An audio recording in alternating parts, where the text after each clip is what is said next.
Morning, everybody. Hello.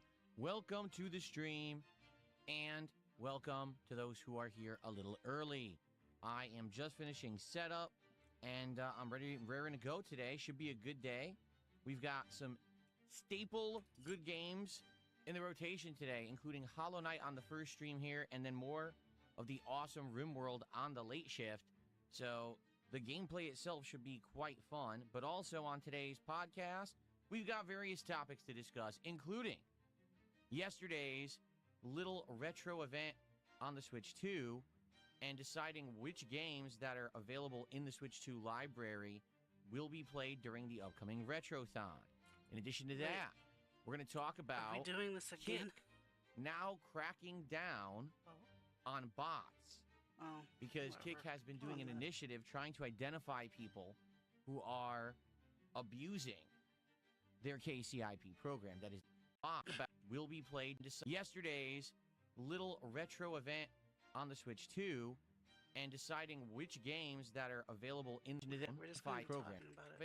Chill a bit and have a good show and then jump into Hollow Knight.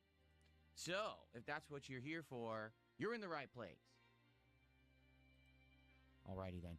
Alright, folks, I'll be back in just a few minutes. Just going to go run and use the restroom and then get started here. So, I recommend you do the same yourself. I'll be right back with the Level 1 podcast. See you in just a few.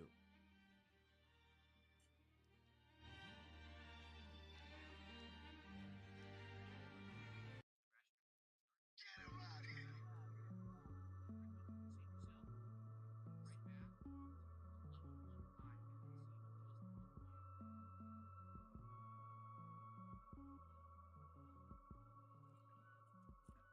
Turn up my mic. Oh, wait. Maybe I can just do this.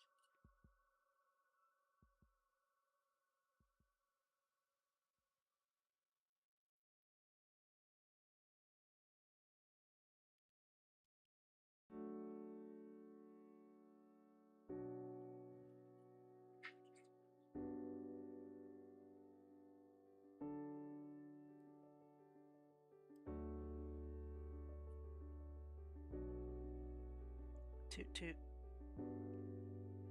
Toot toot in the boot.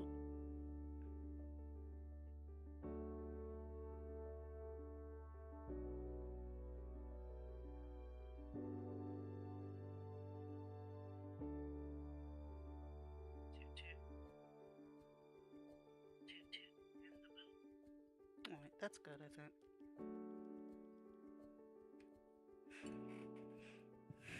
My guts hurt.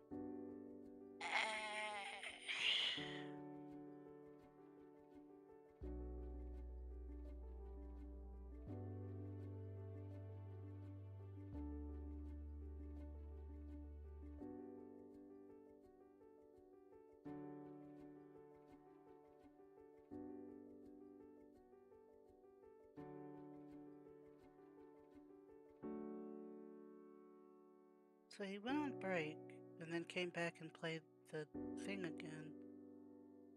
Does he always do that and I just never noticed?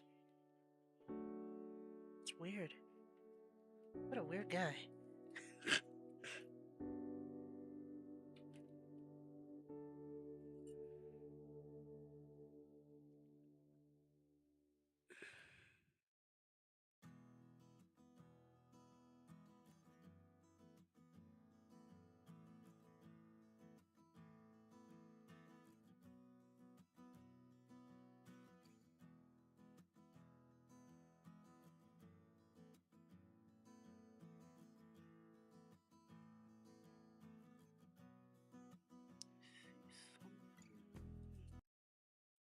Oh, I'm not quite live.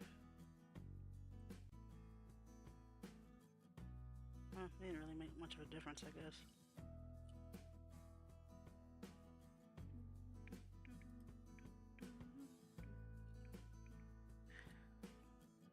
I'm gonna fix this. Just make it black. So I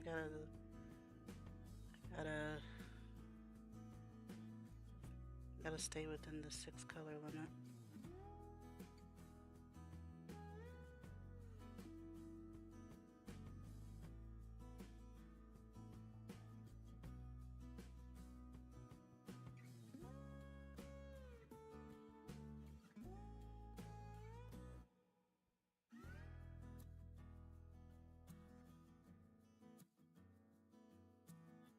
No, I should probably make a slideshow. I think that's the only thing I've never tried to make for a stream yet. Have to see how to do that.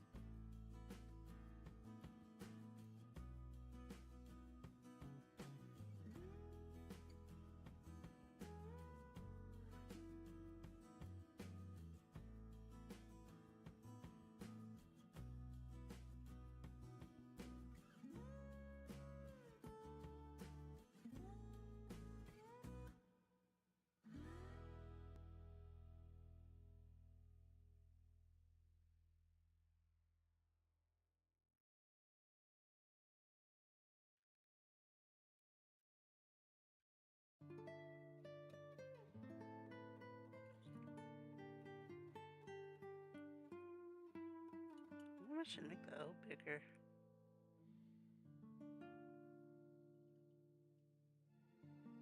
Yeah, let's do that.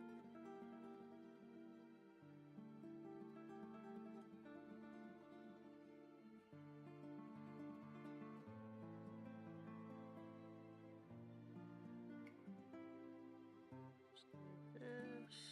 And color it in with some red. Gonna have to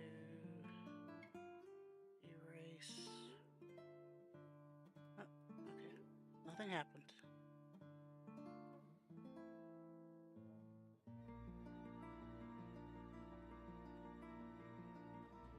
No, I can just color over it since it's on top.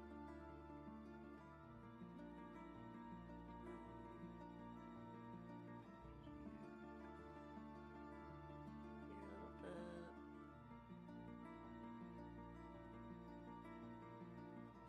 Okay, I think that's good.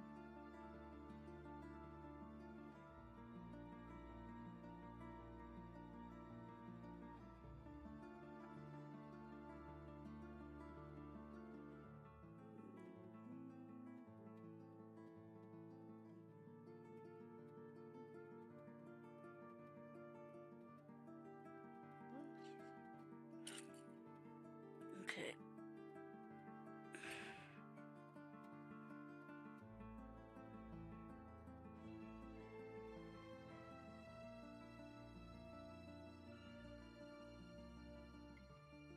Is he back now?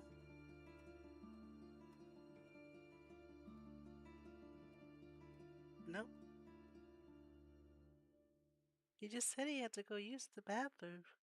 T is dead because Phil is a terrible friend. He might be. He might be the reason T is dead.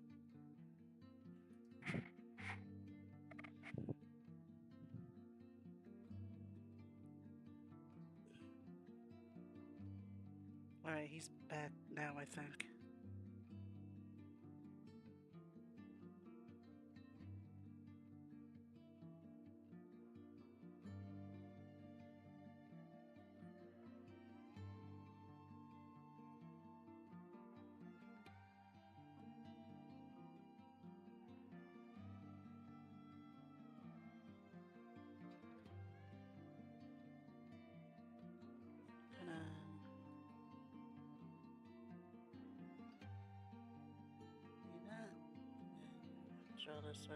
Good morning, everyone, and welcome to He's the here, show. yay. On today's podcast, we've got some interesting topics to tackle, including a follow-up to yesterday's big retro stream. We'll talk about the Virtual Boy and the content I made on it, as well as the internet's response, and a cool review that I made. Plus, we're going to talk about the games that are available in the Nintendo Switch Online catalog that we looked at, because we need to basically focus in and decide which games I'll be playing in the upcoming Retrothon coming up in early March.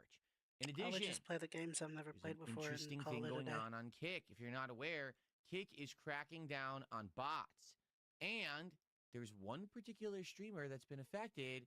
We'll take a look at this. Oh, and that's of course, we're just going to have chill vibes and good fun. Great day coming ahead. I'm excited, and I hope that you are too. So sit back and relax, ladies and gentlemen.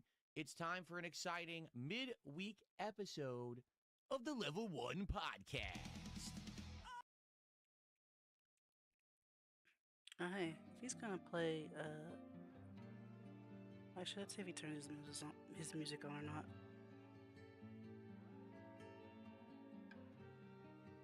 Alright, that's good. I'll lock that. Just gonna finish this.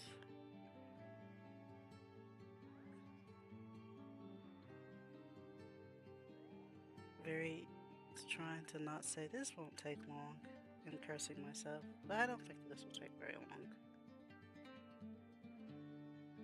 Oh.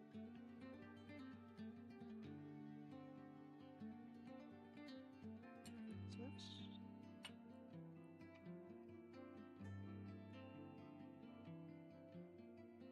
This opening feels longer than usual.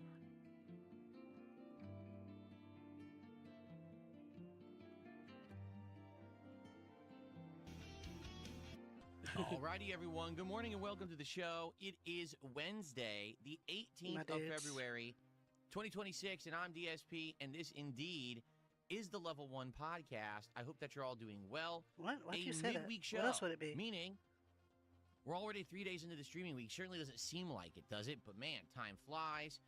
And to summarize the week, it certainly hasn't been Nothing's bad really... week, all right? In my opinion, we've had some great times with the games that I've been playing. We did some cool exploration with the Virtual Boy and Nintendo Switch Online, but certainly it hasn't been the best week ever. We've had a couple of days here where I would say attendance has been pretty good, engagement's been pretty good, but support has faltered a little bit. That's just my thinking. And I think that that's very simple. You know what?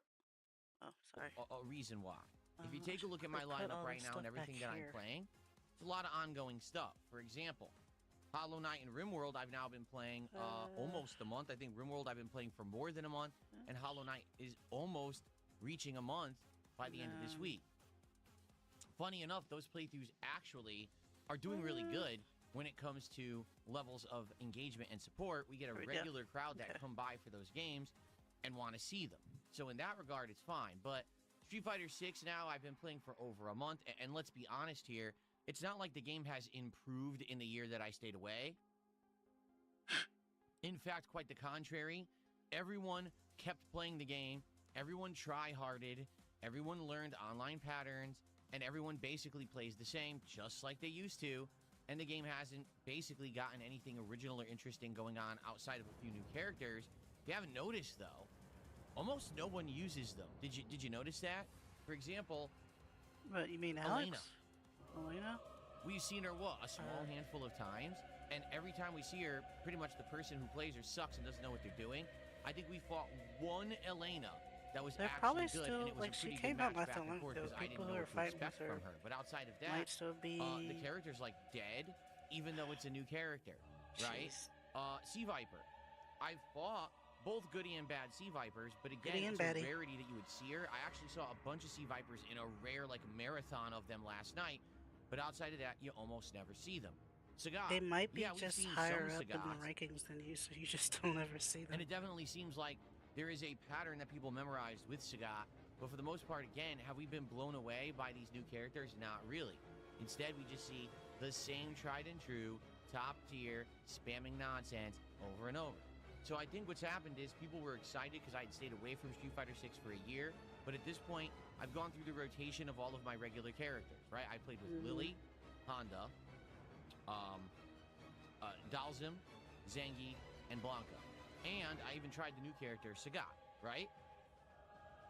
Now that we're through that, that whole era of kind of, something new and fresh, it's kind of gone.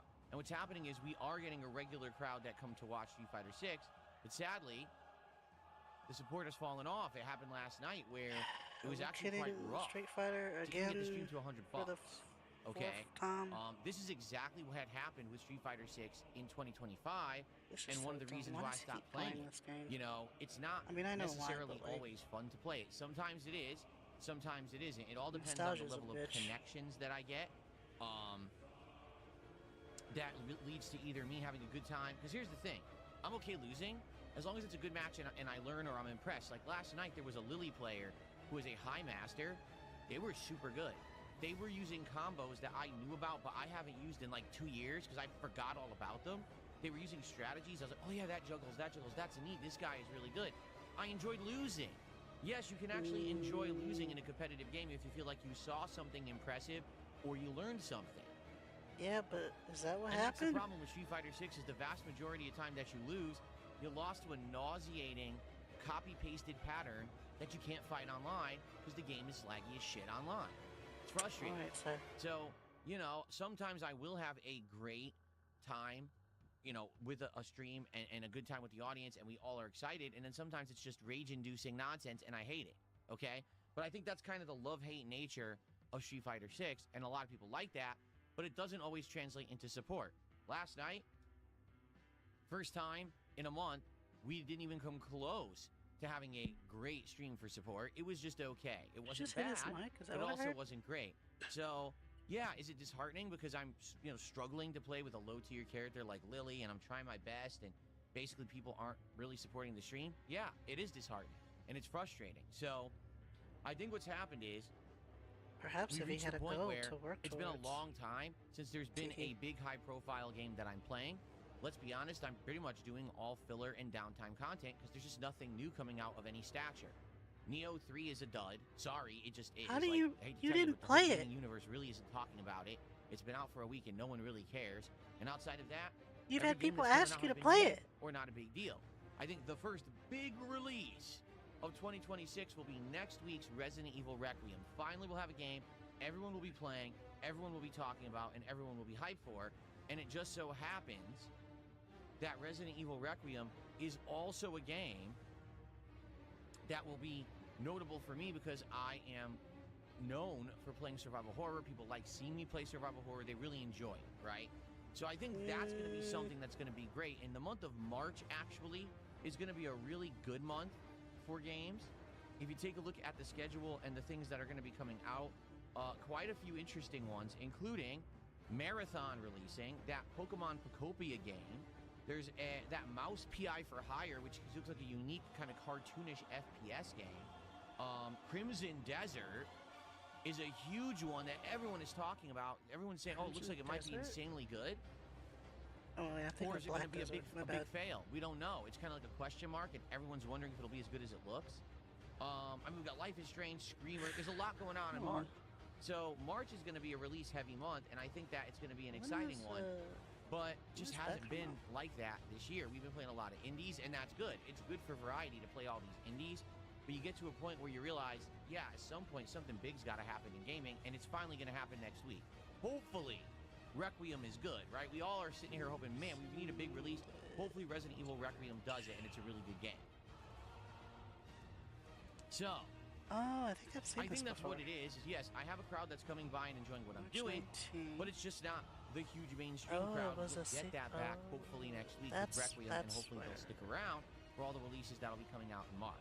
All right. In the meantime, I'm doing my best to entertain all of you with what we're playing, and it's fine. Like I really been enjoying myself with what we are doing, but I just don't think it's always going to result in huge supportive results. You know what I'm saying? And when you're playing Street Fighter 6 again and stuff like that, yeah, you're gonna have these streams that just aren't doing so well. I'll be honest, I do hope that today's streams do much better. Why?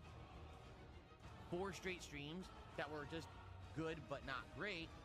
You want to be doing better than that, you know? In any business, it's okay to have a day where you maintain, but you want to be excelling. And it sucks that I haven't excelled in a few days now. So let's see how it goes. You know, Hollow Knight is a staple. We always get a good, engaged crowd for Hollow Knight that come by and want to hang out and help me with the game, and we get a regular crowd that support the game.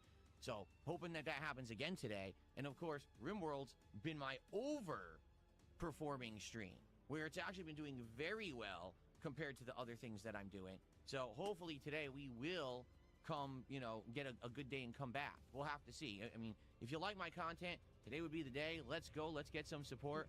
Let's get it rallying and going. In fact, let's do some shout-outs right now, shall we? Let's go. First of all, we have Nerexidev, who became a member this morning. Thank you to Nerexidev for the first membership of the day. Let's get that up on the leaderboard here.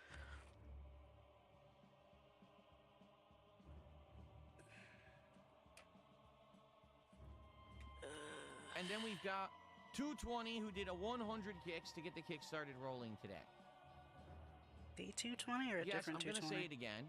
It definitely has been the kick side of things that has been affecting stuff. I've been getting basically support from the YouTube audience and tips, and kick has slowed down dramatically yet again. I don't know why. They don't like you. Content, and honestly, the views and engagement on kick remain very high. But the people just don't really support, and I don't know what to say about that. You know, it would be great if you are on kick, if you could join as a sub. That would be amazing. If you could throw some kicks my way every once in a while, maybe give some subs. But, you know, all I could do is ask and bring it up. I'm not going to be pissy about it.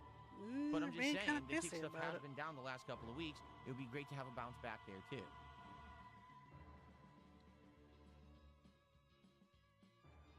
Okay.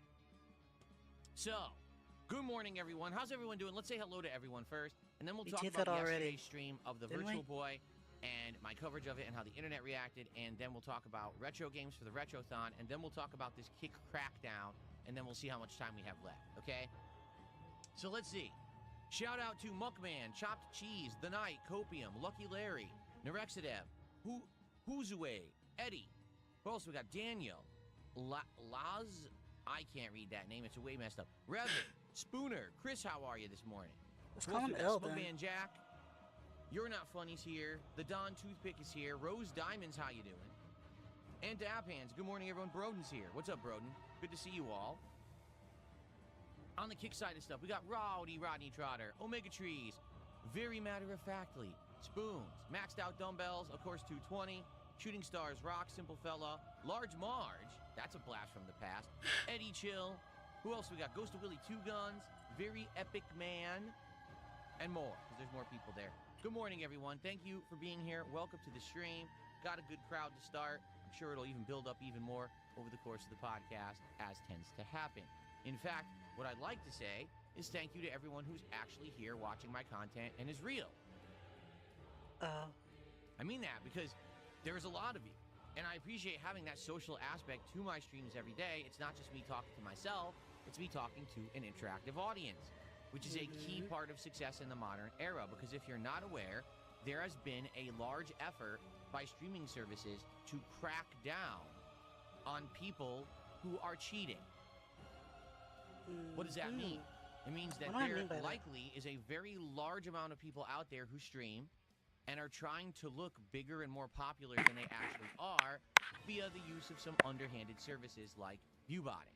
You know, paying for a server farm to have fake users join your chat, fill it with viewer numbers, but the people never actually interact or do anything.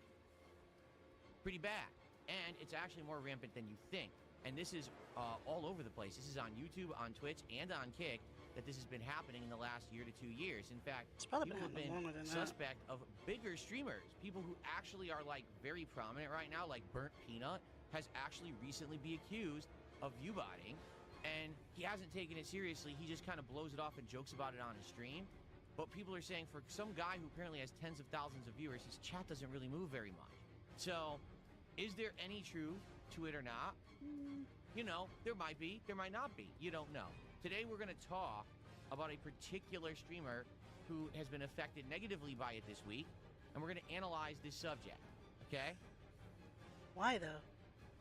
But we'll do You're that not later. analyst. First, I want to talk about yesterday's stream covering the Virtual Boy and the Nintendo Switch Online expansion pack service, which is their more expensive subscription service, okay? But before that, apparently we got a couple of tips that are coming in here. First off, I just received a whopping massive $50 tip. That's right, ladies and gentlemen, you know what that means. I know what that means. It's time for the briefcase of affluence. Thank you so much to the anonymous $50 I tipper feel like this should be showing for us the briefcase of $100 tip. affluence. That's Very a lot of money nice. in there. And they said, this is early support for Hollow Knight. Thank you so very much. I appreciate that because, again, Hollow Knight's been one of the games that has been a huge, dependable staple in my schedule where people come out, engage, and support it. And I really appreciate a huge contribution like that to start off the show today. Thank you so very much. Very generous and nice of you. So someone tipped a dollar and says, is all attention good? Overwhelmingly negative or positive? Can it translate into engagement and support for someone? Is a huge amount of views over something negative worth the potential views and money at the cost of emotional health? It's an interesting question because some people say... I'm not qualified to answer it. What do they say? All attention is good attention, That's right? not- Some no. people say it's better to be infamous than an unknown. Some people say a lot of things. You know, some people even Some people say a lot of things. That's that true. DSP is only prominent and relevant because of people who troll him. Okay? That's very interesting. Because actually, what I'd like to do now, we can use that topic, and thank you for the anonymous dollar tip. That will lead us into our next topic. Yesterday's stream, where I covered the launch of the Virtual Boy in 2026, how I covered it, how the internet responded to me covering it, and whether or not it benefited me. Okay? You usually say it For those doesn't. who don't know, I don't know how you don't know because apparently everyone on the internet heard of this. Yesterday, I covered the new Virtual Boy's launch that Nintendo is selling on their website for $100. You need to be a Nintendo Online subscriber to buy it, and it's a $100 plastic stand with 2 red lenses in it that you put your Switch 2 inside of to play Virtual Boy games. It has no other value whatsoever. It's not a standalone console. It doesn't do anything. It doesn't have any electronics in it. It's just a piece of plastic, okay? Yep. So, in order to I mean, cover this it's a yesterday, piece of plastic I that you can put on fully the stand. investigated it, showed you what it looked like, okay? The problem is, in all of their amazing wisdom and planning, Nintendo made it so that if you use the Virtual Boy app on the Switch 2, you cannot capture, stream, or make any content out of the games. Because when you open the Virtual Boy app, it says you can't dock the Switch 2. Hence, you can't get any video out of it at all. So not only did they make this an incredibly pricey endeavor to play, because you need to buy either the $100 Virtual Boy streaming unit wasn't a or the thing when the $30 Virtual Boy came out. cardboard box with lenses, and So then why would you make get a the $50 replica a year Nintendo able Switch to Online stream? Expansion Pass It subscription. wouldn't be a replica of Then it. you also can't make any content out of it either. My So content. I said, to hell with all that. I'm not letting Nintendo screw me. I'm going to make content anyway. I don't care. So yesterday, I sat right here on this very desk with the Virtual Boy on a stand on top of its own box, and I played it for about an hour. I played 2 games, Wario Land and golf. Okay? Oh. Now, when I say I played the games, I mean that. That's exactly what I did. However, you couldn't see it because there was no way to capture it. So instead, I basically narrated the gameplay and told you what I was seeing and told you what I thought about the 3D effects, the feeling of using the Virtual Boy, including was there eye strain, was I sweaty from it, did my neck hurt, etc. Now, basically, I don't like that. I did this for about an hour, all right? First off, I'm not the only person who did it. There are other people on the internet who did exactly the same thing. Did they, though? And no one cared. Everyone was okay with it. But because DSP did it, that's got to become new. Because people have to spin everything I do in a toxic and negative way. So, of course, because I did it, it's bad. Everyone else literally did the same thing. Hold on. That was okay for them. It was a funny experiment. It was an interesting thing. You made lemonade out of lemons. But for DSP to do it, oh, what a joke, what a laughing stock, what an embarrassment he is. Bullshit. Everyone who did that can go fuck themselves. Post that on Reddit. Go fuck yourself, you limp dick losers. I do exactly the same thing as everyone else, and I'm wrong and everyone else is right. Suck my dick. I don't care what you say. You're all a bunch of fucking losers, and you're jealous that you sit there looking at clips of me on fucking Reddit and other places all day, and you have to have a miserable life offline, probably in a 9-to-5 job flipping fucking burgers, while I get to sit here and make content for an awesome, engaged audience all day. They like the content, they reciprocate with support, and you sit there crying about your miserable life, laughing at videos of me. I'm the winner here, not you. Okay, so that's just number one. Let's get that out of the fucking way, okay? Now, outside of that, what happened was me playing the Virtual Boy for an hour got clipped. What does that mean? It means people took what does clipping mean? Of that and posted it all over the internet. Now, did they give me credit for it? No. They didn't need to. Everyone knows who you are. So people would come to the channel to watch the actual coverage that I put out on the channel? No. Instead, they just clipped moments and acted like it was funny, ha ha ha. So, do I actually benefit from the trolling behavior of people on the internet who steal my content and clip it to make fun of it? No. This is exactly what I explained to Asmongold, that when he reacts to a clip of me from Reddit or from one of my detractors, I literally don't benefit. No one comes to DSP Gaming to check out the content because no one can find DSP Gaming. For 1 month, that's a lie. Right after the Asmongold interview and everyone watched it, they basically came and said, oh, I can find it again, and it was in the algorithm. And then what happened is, well, it trailed off. Big YouTubers weren't talking about me anymore, and therefore, DSP Gaming went right back to the bottom of the algorithm again, and no one can find the channel. Now when you search for it, guess what you get? You get my detractors, or you get the Reddit clip. You don't get the raw DSP content here on the channel. You get raw Phil stealing the content from the channel. So, hence, what I've been saying is basic and simple, all right? Sadly, I don't benefit from the toxic content. I just don't. I don't. Would you want to, though? It doesn't help me at all. All it benefits are people who are no-load losers who steal to make their own content, okay? So I'm not happy that people cover it in a negative way, spin it in a toxic way. Sure, you can argue that it adds some level of relevance because at least people are talking about DSP. Hence, this person who just tipped the $1 and said, do you think that any kind of attention is good attention? It's good to at least be in the discussion. You know what I'm saying? But at the same time, why is it that I was in the discussion yesterday in a negative and toxic way for doing exactly the same thing that tons of people did who cover Nintendo content? It was okay for everyone else to cover the Virtual Boy the way that I did. They were all right. In fact, my coverage in a lot of cases looked better, sounded better, because I got a better setup than them. You could actually see me playing it at a really good angle, good HD coverage and everything. But I'm the Joker, right? I'm the clown. Yes. But they're okay doing it. No. The truth is, that's not acceptable. It's not. And if you saw the clips, you're the fucking clown, not me.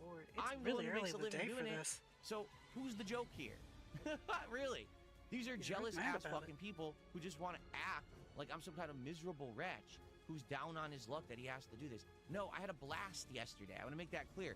Covering the Virtual Boy may have been a joke for Nintendo, because I exposed how bad of a product it is, right? At the same time, it was incredibly fun to do that. And I love my job. I love doing this for a living. So I had a great time.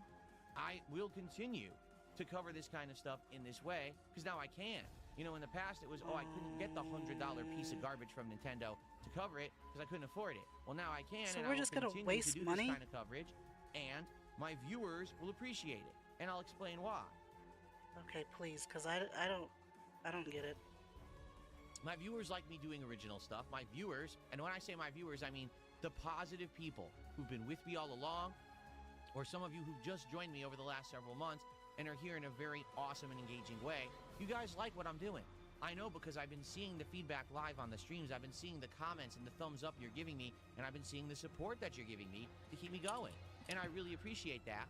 And I'm going to continue to do this kind of awesome coverage for you. That's very different from the old stuff I used to do. What it is, particularly, is simple. People don't like accepting the fact that DSP is a legit video gaming creator. They've always treated me as a joke. They've treated me as the meme, the negative guy, the guy that did this bad thing and that bad thing. Now I'm actually legitimately covering stuff, like exposing that Crizzle is a super boring game for 3 to 4 hours and nothing that was in the trailer is actually in the early game. Or exposing that the actual Virtual Boy is a piece of garbage that's priced $100 and probably cost Nintendo $15 to make, and they're ripping everyone off. You know, legitimate gaming coverage, which is what you would expect from a legitimate channel. Well, they can't accept that I'm putting out legitimate gaming coverage anymore. That, oh no, he's just a joke. You know, we're supposed to laugh at him, and he's supposed to be the miserable guy. Well, I'm not miserable. I'm happy. I'm doing well, and there's nothing you can do about it. Sorry, that's just reality. Every time that you make a Reddit post and you clip my content and you do something negative, it just proves you're the embarrassment.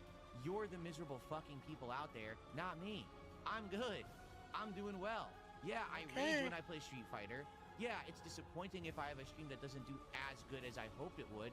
That doesn't mean it's the end of the world. It just means I continue on my merry way, having fun and trying to improve, which is the way to succeed in any kind of business. You gauge interest, you see what's going on, you see who likes what you're doing, you try to cater to that audience, you ask for feedback, and then you improve yourself. That's how you succeed. That's why I'm still here 18 years later. Not because I'm some kind of a stupid meme that you've joked about for the last decade, and you think that's why I'm still here. I don't make $1 off of your toxic shit. You're a loser. You don't want to get Every one of you that sits out there laughing at off the cuff, out of context, stupid toxic clips about me is a loser. Really upset today. And I don't need to waste time on you. Now put that shit on Reddit and choke on it. Oh my goodness. Okay, so yesterday, after covering the Virtual Boy, okay, we then jumped into the Nintendo Switch Online program, and we took a look at a whole bunch of games. There's a lot on there. Admittedly, not as much as I thought there would be, because someone made a very interesting point. They said, isn't it weird that this Nintendo Switch Online has been out for 9 freaking years and there's only this many games? Like, there's almost no GameCube games on there. There's very few Nintendo 64. It's like, why is there so few games? Because Nintendo is trickling them out. They really never made an effort to actually be forthcoming with a bunch of games. To be honest, I don't think that subscription is really worth it. Now, I bought a 1-year subscription. I'm not going to cancel it for the year, okay? We'll see how it goes. And let's see, you know, if we get good value out of it. Last stream, well, yesterday's stream, I should say, we saw a lot. We saw a lot of Game Boy Advance games that are pretty neat because I've never played them before. Like, I played Metroid Fusion. I played Wario. Was it Wario Land 4? Well, Wario Land 4.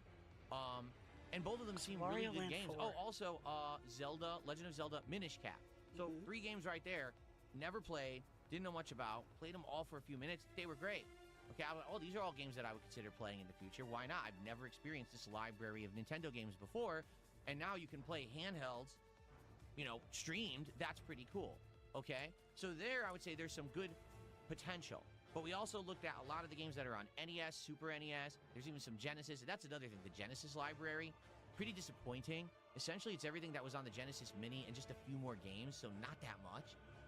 Really kind of a letdown there. I was hoping that there'd be a lot more of an extensive library, and there just isn't.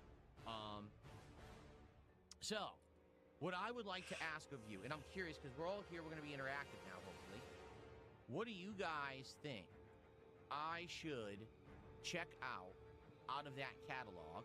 Because on March 6th, that's a Friday, first week of March, is my next marathon. Now, unlike the last marathon, where it was a randomized marathon and no one knew what I was going to play and everyone just voted live during the marathon, I want to do the opposite of that. I want to lock in the games that I'm actually going to be playing, set them in stone so everyone knows, ooh, I can expect this and this and this, and I want to be there because those are games I want to see. You see the difference? Last marathon didn't do so good when it came to attendance and engagement because people never knew what I was going to be playing during the course of the day. So if you showed up early and you wanted something that was going to end up getting played later, you were disappointed. Or if you showed up later and I had already played the thing you wanted, you were disappointed. In this case, I want to have everything set. So, I'm curious what you guys think. Now, hold on one second because there's a couple tips here to shout out, and then we're going to get to that.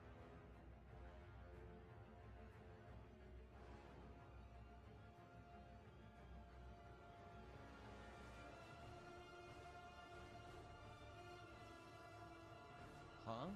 I don't know what this person is saying. Someone tipped $2 and says, remember to say to everyone, your, and by the way, they're not spelling your at all correctly. You know how it's supposed to be Y-O-U''. Yeah, go on. You're thankful for your viewers. Remember, if you're on a main channel or a detractor, you make this possible, so throw a support dono my way so we can all go along happily. That would never happen.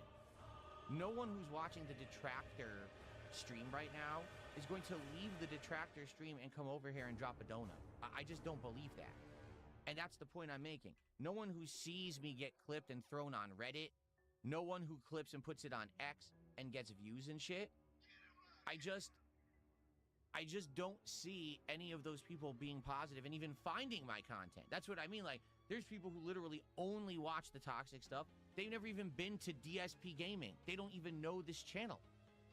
So I don't believe that that would actually ever happen. I'm sorry, I just don't. Maybe there are some people who get it, and those are people who maybe kind of watch or pocket watch over on Kick, and every once in a while they'll drop me a sub or something like that.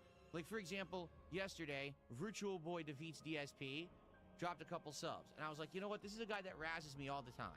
He says, like, not really toxic stuff, but sarcastic stuff. I get the joke, and then every once in a while he drops me a sub. I'm totally okay with that, but he's actually here. You know what I'm saying? He's here for me. But the difference is, he actively left that content, he came over here and he checked me out, and now he's here every day. As opposed to the people who just casually watch me through clips that are stolen and get posted elsewhere, and I get nothing out of it. Do you see the difference? I hope that makes sense. I don't think you can really steal a clip, per se. Unless you take someone somebody tipped $2. else's. I would argue old Phil thought any attention was good and saw Like, the consequences. It's kind of a cautionary tale. You're right. I would agree with that. Old me was basically this.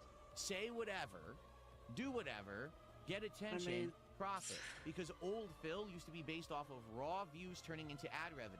So as long as I got you to watch my content, I would make money. Today, everyone watches my content, just not on my channel, so I don't make money. Does that make sense? It's different today. It didn't used to be like that. People didn't clip and post on other channels, and there was not just giant react culture on the internet. It was, oh, DSP did something. Let me go check out DSP Gaming and see what he did today, and then I get a view. And it's not like that anymore. It's sad because really a lot of people are just getting constantly ripped off and not getting rewarded for their own hard work because other people steal it. Are you... Okay.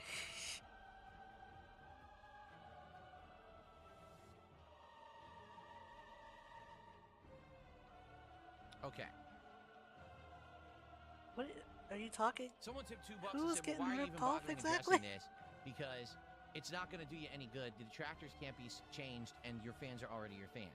Well, because people from time to time do bring up the fact that Phil went viral. Like yesterday, I did go viral.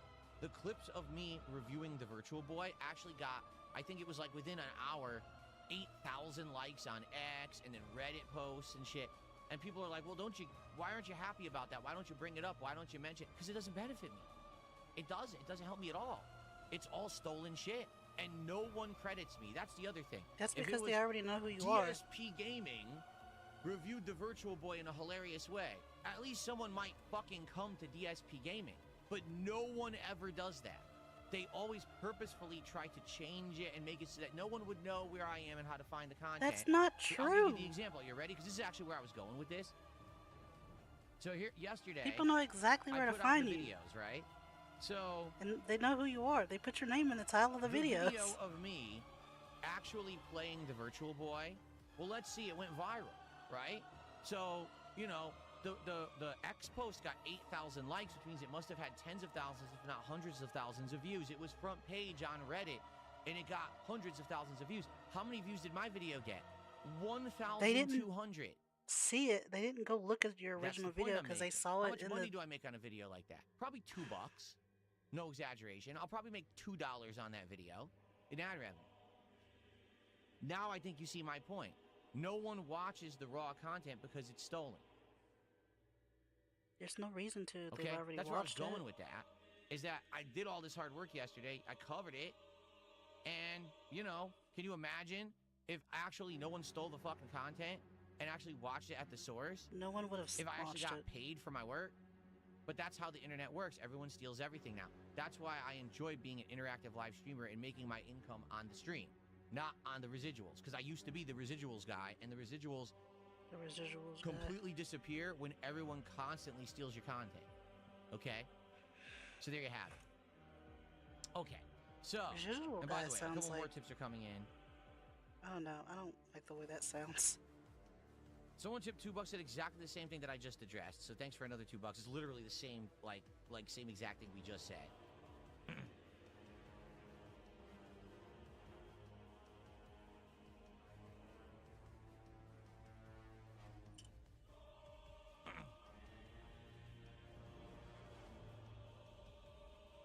Well, someone tipped $2 says, I watch the people who steal from you, but I also watch you and sometimes contribute to you. And the reason is because the people who rip your stuff and steal it do things such as put the chat on screen. Yes, but you understand, if I put the chat on screen, it would literally ruin the product. Like right now, if I put both chats up on screen, immediately the trolls who make the 50 to 100 sock accounts would just spam it literally endlessly all day. They already and say spam it, so it doesn't doxing matter. shit and racist stuff to try to get me banned. Like, that's the point. That's why they would do it. They want attention. That's already happened when it used to be when I had an open comment system on my videos where people would come and do that nonstop. I can't put the chats on my screen unless I massively over-moderate. If you want me to have bots that literally lock down 90% of discussion, then I can put chats on the screen. Otherwise, people will actively be trying to get me banned. I can't put the chats on the screen. Okay? Now, someone who steals my content can put the chats on the screen because I have them not on mine, so that, you know, they won't get affected. I will. You understand what I'm saying? Again, I understand what people are saying. Oh, well, you know, this and that is different, but you know, it's not. For me, my existence on the internet is completely unique because I have to do things differently because of the level of not even scrutiny, but the level of harassment and stalking and lies that get thrown around about anything that I do. Like right now, if I cough, people will flag it and say, oh, he said the N-word. What are you talking about? No. I cough. No, that's the N-word. No. That's how no. idiots are, you know? So I just can't do what these people do, you know? You cough and stuff all the time. No one's ever done that. Anyway, let's get back to the subject at hand. Okay? So, let's talk about the game, all right? Yesterday, I played all of these retro games. Well, I didn't play them all. I saw them all, and I played a bunch. I played, geez, let's see. I played Metroid Fusion, Wario Land, or Wario Land 4? Was Wario Land 4, yes. Zelda Minish Cap, that was interesting. Mario Paint, that was cool to play for the first time since the 90s. That was really awesome. And what else did I play? Geez, I played a couple other things too, right? I did. But I can't remember exactly everything I played. But it was a good stream of variety. I really enjoyed just playing these variety of games on the stream. But the question is, what theme or what particular kinds of games should I be playing for the marathon on March 6th? What would you like? Because people keep saying they want retro, right? They want the throwback. And I'm okay with that. I just want to know if you could get feedback. First of all, thank you for the smooch, Aaron. Give me a big juicy one. Aaron with a $10 super chat says, I'm just stopping by again to show support. Thank you so much, Aaron. I appreciate that very, very much. Thank you for the support today. That's actually our biggest super chat so far.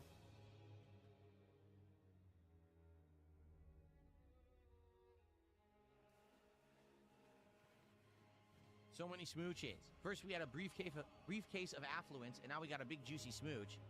You guys are showing the love this morning. Thank you for that. Thank you, thank you. Okay. So, what are we thinking? First off, I guess the question is, should we do a marathon that's based on one particular platform? Like, should it be the NES marathon? Should it be the Super Nintendo marathon? Should we do just Game Boy Advance games, right? Or should we actually try a variety? If we try a variety, we have a bigger selection, but then it'll be harder to narrow down the exact games that we're looking at, right? So what do you guys think? Double Dragon. I would play Double Dragon. But would it be Double Dragon 1 or 2? In fact, you know what? Let's start making a list. Let's start making a list of the games for this marathon.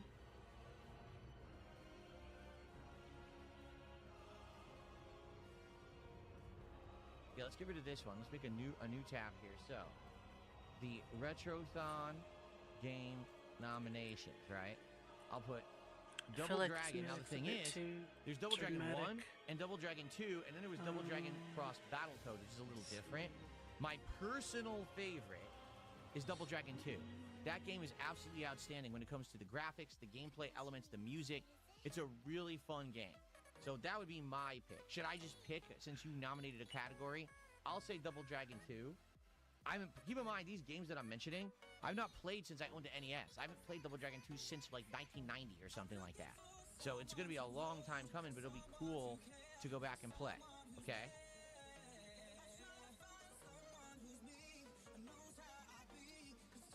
So, most tasteless says Star Fox 64 and Donkey Kong 2 SNES. Donkey Kong Country 2 I've already played, done a full playthrough, and you can find that playthrough here on the channel. But I never played Star Fox 64, okay? And I love Star Fox 64. He's never played it? That's a game from my youth that I owned. It's one of the few games I actually owned on Nintendo 64 that I played quite a lot. Oh, but I haven't played it in so long, I probably will suck at it, but it would still be pretty cool to play, okay? Shout out to Roy Barnes for a $10 super chat. And he's talking about Year of the Horse and the Dog. He says, expect one of the best years of your life. Thanks for the content. Well, thank you, Roy. I don't know anything about that. That is the Chinese calendar, right? How they have a year of different animals and stuff. Yeah, I don't know anything about that. But thank you, Roy, for a $10 super chat and a smooch.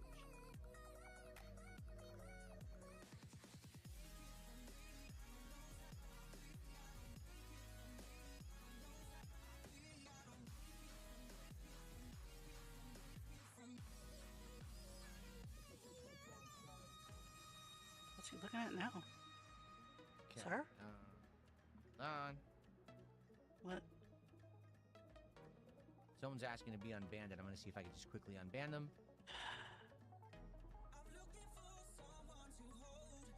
Yeah.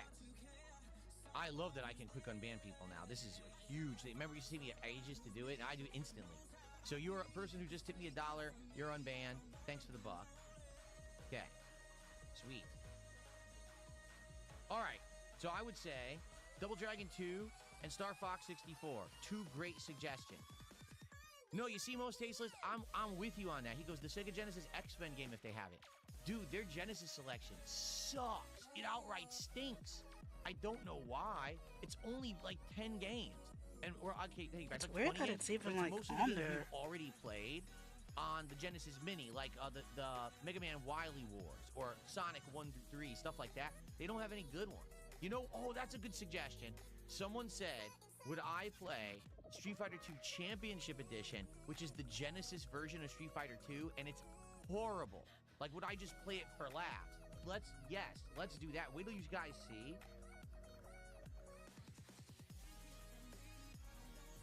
Wait till you guys see how freaking bad that game is. And it's sad because people pay the same amount of money for that and for Street Fighter 2 Hyper Fighting on the SNES. They came out at the same time.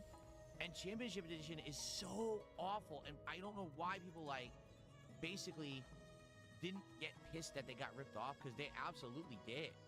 Okay? Titan Ice Lab, you're welcome. Okay. Good morning, Vassal. How's it going, man? That's Good to cute, see you. man. 220 asked, did I ever try stuff from before my generation like Commodore 64 and Atari? I owned the Atari 7800. My uncle gave it to me, and he gave me a variety of both 2600 and 7800 games, both of which That's worked kind on of the funny console. because So I played games like Jungle Hunt, when I got my Dig Dug, Game Boy Moon Patrol, Color, Herateka, my uncle also gave Asteroid, me an Pac-Man, assortment of Game Boy Rampage. games. I could keep in going. a There's little like gray 20, box. 30 games I had. He gave me all these games. So yes, I played Atari.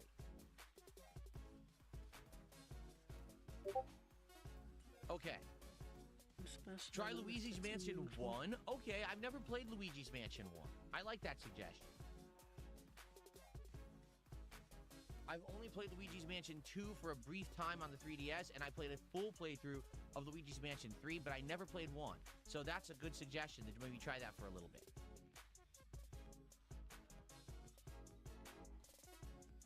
I never played the original Shining Force 1 or 2. I played the Shining Forces that were on the Saturn. I think there were 2 of them on the Saturn, and I played both. I didn't play them through. I played them a good amount, but it was a long, obviously the 90s, but I've never played the original.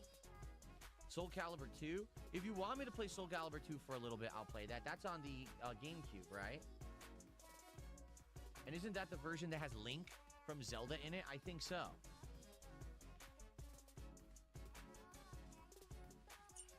F-Zero on the GameCube. I never played F-Zero. Get this. I never played F-Zero on the SNES when it was new or anything back then. Oh, awesome. And I never played any of the other F-Zeros either, because I know that there's been other ones over the years. I only played F-Zero, if I remember correctly, it was in like a retro collection, or it was in... I think I played it like on the Switch, but that was the first time I had ever played it. So yeah, I never played the F-Zero stuff. I missed out on it. I did have the Super Scope 6. Yes, I did.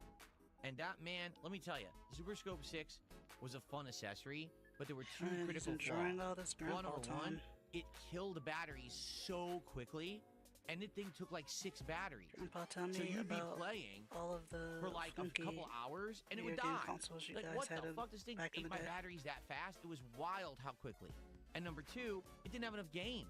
It only had the starter game it came with, and there was maybe like a few games that it worked with, and that was it. That was absolutely it. So really, really disappointing, okay, that the lineup was so lame. Oh, darn, it fades into that guy. Hold on. Let's just make him yell on the match his head, I guess. Roy did another $5 super chat. He says, fun fact, Yuji Horii, the creator of Chrono Trigger and Dragon Quest, said he couldn't make a Chrono Trigger sequel. He added his vision to Dragon Quest 7 Reimagined. Well, there you go. That's interesting to know. You know, I'm loving Dragon Quest 7 Reimagined right now. Playing it again tomorrow. Sadly, we just don't get a big audience for it, but I love playing it. I really do. I'm having a great time with it. I hope you guys will join me. If you like RPGs from back in the day, it's that kind of game. The modern graphics and music make it a special playthrough. I hope you'll join me for it. Okay. Yes, the mech fighting game. I forget what it was called. There was 2. I think there was a sequel to it as well. That game was awesome on Super Scope. I forget what it was called. But what you would do, there would be mechs fighting, and you have to shoot their weak points to, like, knock them back. It was kind of almost like Punch-Out, but with a gun, if that makes sense. It was really fun.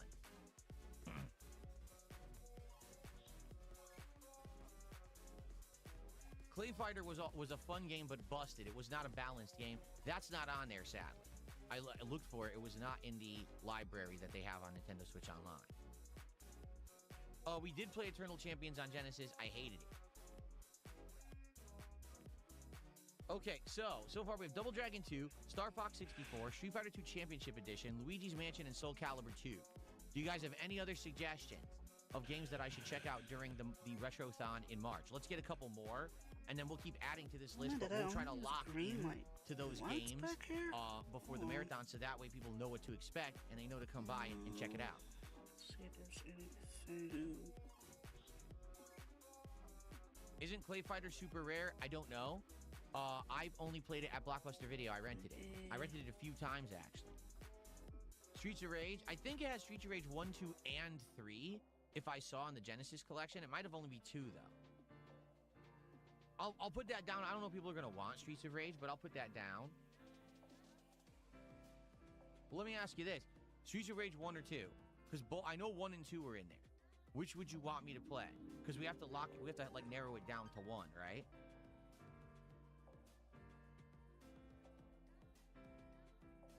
Wild Guns. I don't know anything about Wild Guns.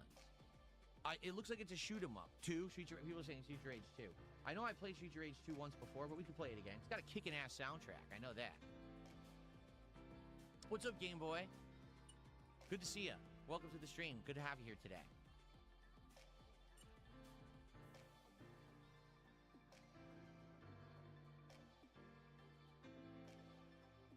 Let's see here. Fish Tank Boss did a $2 super chat saying, would you ever do a GunCon game marathon?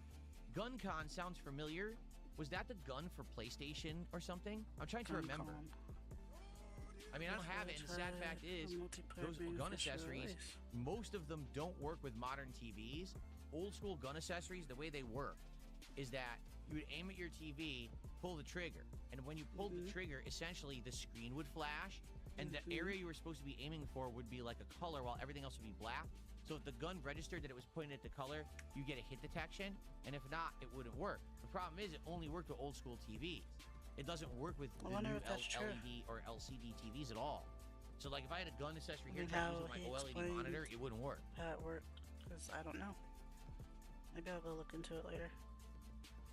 Let's see here.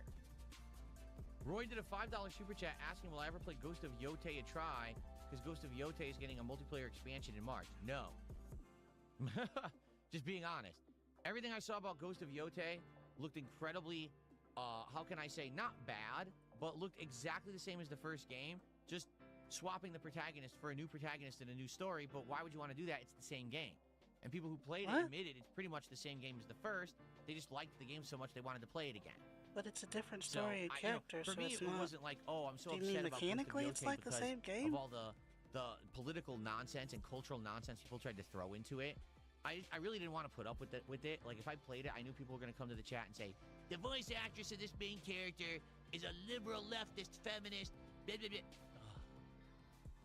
I didn't want to put up with that. I didn't. Like, and I'm glad, to be honest, I'm glad I skipped it. Because I feel like if I hadn't, it just would have been freaking pain. You know what I mean? But it sounds like I didn't miss much. It sounds like it did undersell. It did, for the record. Ghost of Yotei undersold from what they wanted sales numbers to be, and won no awards. It wasn't even in people's discussions for Game of the Year. They were hoping it was going to be a knock-you-on-your-ass Game of the Year contender, and it just kind of came and went. So, I'm not too interested in Ghost of Yotei. I don't think I'm ever going to play. See if I can find out how much this game sold. Someone Tip the Buck says, I think you should concentrate one day a week on one game only. For example, with one day, just play RimWorld all day, and another game all day. I don't think that would work. Number one, I don't think a lot of people can stick with me all day, honestly. Like, I think the reason my streams work well is because they're digestible. They're not long marathon experiences. Imagine if every time I played a game, it was a marathon, right? Every day it's 8 straight hours of a game. How many people can actually stick around for 8 straight hours? Probably not many, you know? Also, I thrive being a variety streamer. I do, I really do. And I could still be a variety streamer if I played a game all day, but I think the double stream works well to break up the day for variety. Case in point. I like Street Fighter, but if I played Street Fighter 6 all day, I'd be bored to tears and wouldn't want to play it anymore. Seriously, like, I just can't play one game that long. I would actually lose interest, okay? It's got good scores, too. So people like the first one, at least. Roy did another $2 super chat. Thank you for all the support, Roy. He says, if I donate Yotei, will you play it? No.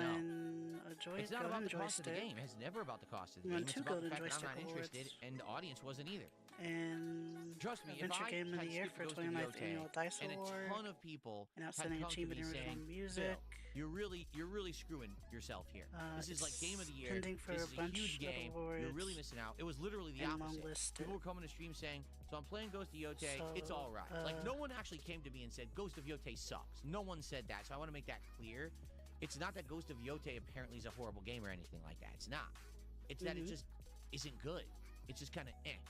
It's a passable game. It's a time sink.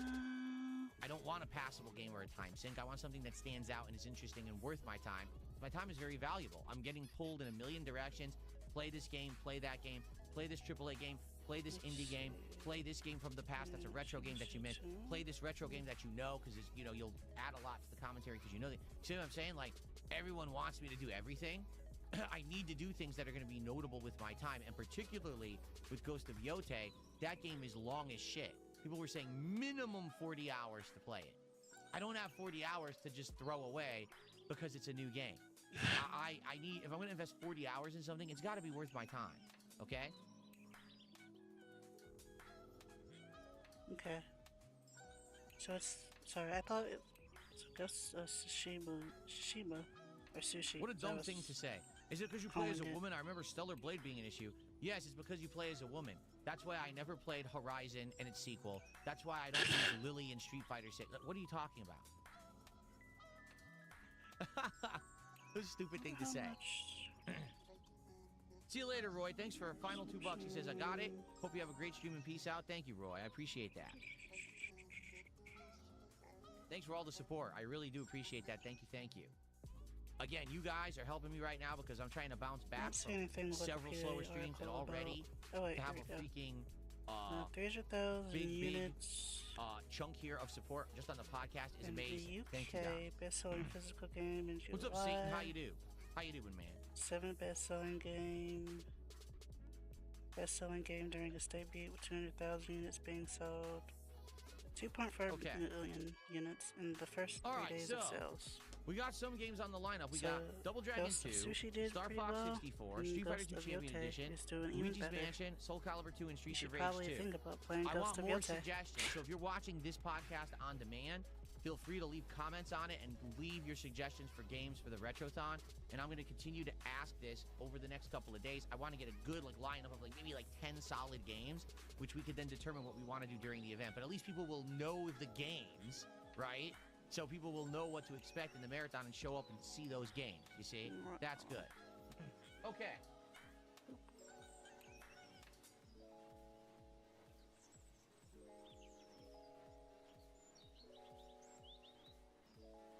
All right, folks.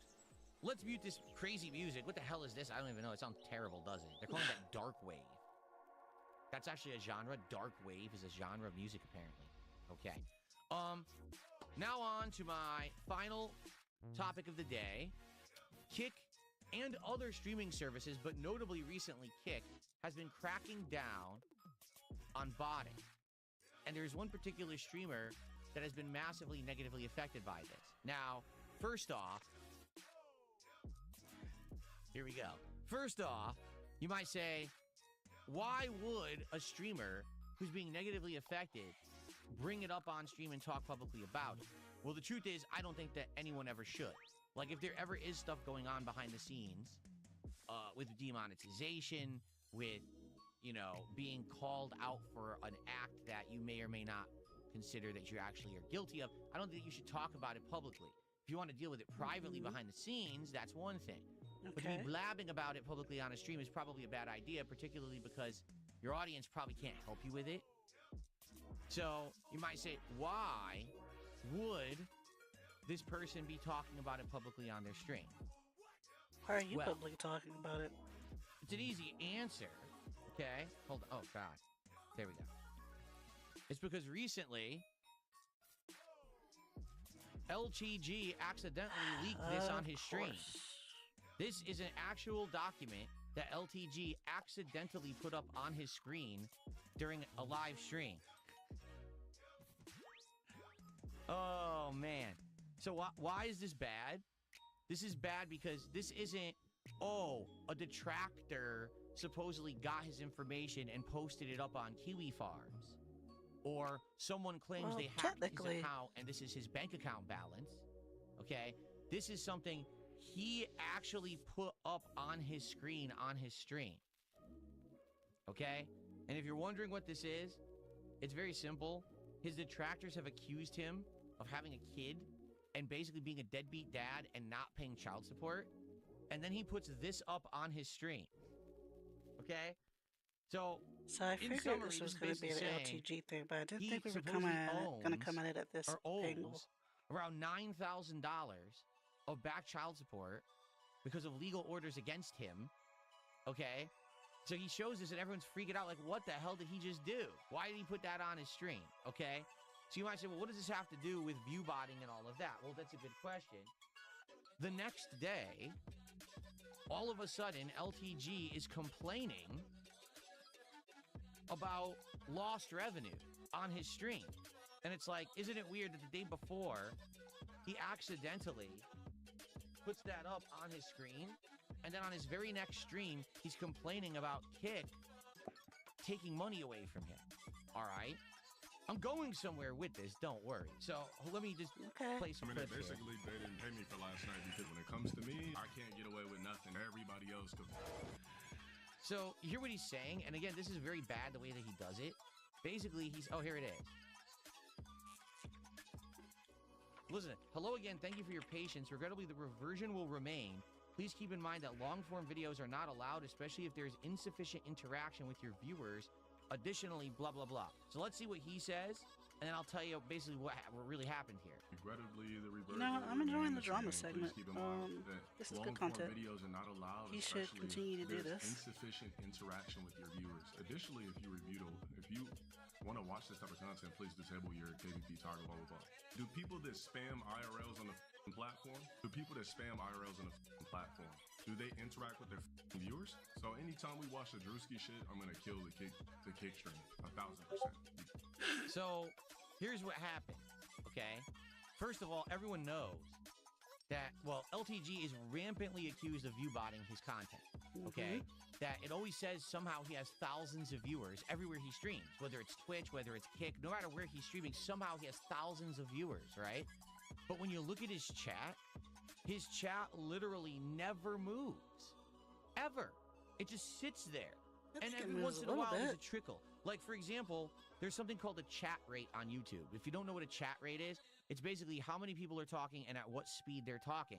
I have a chat rate right now of 15, which is a good rating. A great chat rate would be like 50, all right? But me, I'm a small-time guy. I got a chat rate of 15. When I play a slower game, like if I'm playing Dragon Quest 7, it'll go down to like 5, okay? But I have a decent chat rate. Right now on Kick, my Kick chat constantly moves. You guys on Kick are always active. You're posting the emotes, you're talking, you're razzing me, you're constantly engaging. That's engagement. And this is what I keep telling you guys, how important engagement is. You don't understand that what's happened is that there are creators out there that literally are trying to make a bank and a living on a lie. They are constantly view-botting themselves. They are pretending like they have a certain amount of subs that they paid to get. They are actually gifting themselves subscriptions, donations. They are trying to fool the system into thinking that they're popular. And what they're hoping for is they can get to a level where people will start watching them just on the notion that they are popular. Because we've been actually talking about this for years, that there are creators out there that they don't necessarily do anything better than anyone else, but they're just popular. Why? Because they're popular. Just because they have that view count, because they have that number of subs, that number of attention on them, for some reason, people check them out because they heard that they're big, okay? And that's what certain creators are now trying to do. They're trying to game the system by fooling people into thinking they're big. I don't think they're now trying to do it. I feel like all right? So what happened was, LTG was sitting there reacting to a video for 1 hour, okay? 1 hour. All he did was play a video, all right? And then he just reacted to the video. He literally ignored his chat. Like what he didn't talk to chat for an hour. Imagine me on any given stream never talking to you guys at all. Okay? That's what he did. What ended up happening was his chat literally didn't move. Okay? You can go back and watch the archive. His chat was like like a rock, solid, not moving. Okay? After the hour, he starts interacting with his chat again, okay? So what happened was, Kick used its automated tools to try to figure out what happened and said, this guy's view botting. 100%. This guy literally sits there on his stream making content for no one. No one's there. There's probably like maybe 100 people, right? Tops. And he's lying about 90% of his audience. It's all bots just sitting there, and that's why they don't talk, okay? Now, he has it set up that when he wants, they'll respond.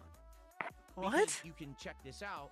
When he was doing his big react to me, whenever it was, a few weeks ago, a month ago, he literally said to his chat, "Hey, chat, move." And then immediately the chat goes, because he has it programmed that way.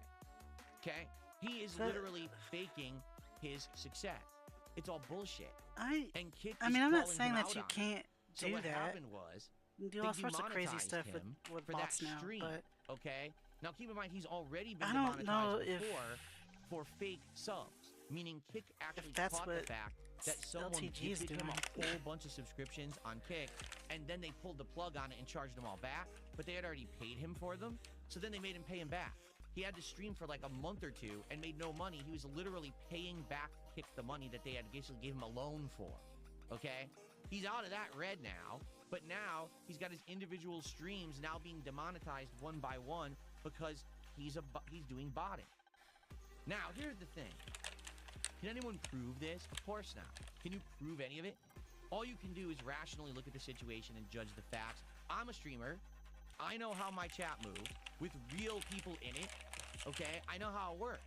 I know that these people who are, making fun of me in the Kick chat are real people. They're just kind of mean, but they are real people. I know that the people talking in my YouTube chat are real people. I have a chat rate of 21 right now in my YouTube chat. This is legit stuff. This guy sits there and talks to himself. If you actually watch his streams, you'll notice all he's doing is like lecturing. There's no back and forth discussion. He doesn't actually have a Talks to the chat conversation sometimes. or tone with anyone. It's just I'm talking down to you. That's his stream. that's So a lot Kick has coming said, from if you're the gonna make this kind of conversation that content, you have if with you're just going to that sit there and watch someone else's video for an hour and just comment on it, and you're not going to talk to your chat, and your chat doesn't move, that's not a stream we want to monetize and pay you for, and we're not going to. So he actually got pissed. I'm not going to play the whole clip. He got pissed because he said, I streamed 8 hours, and only an hour was me reacting to that clip. Why didn't you pay me for the other 7 hours? Well, LTG, they didn't pay you because they realized it's all bots in your chat. They're not going to pay you for any of it.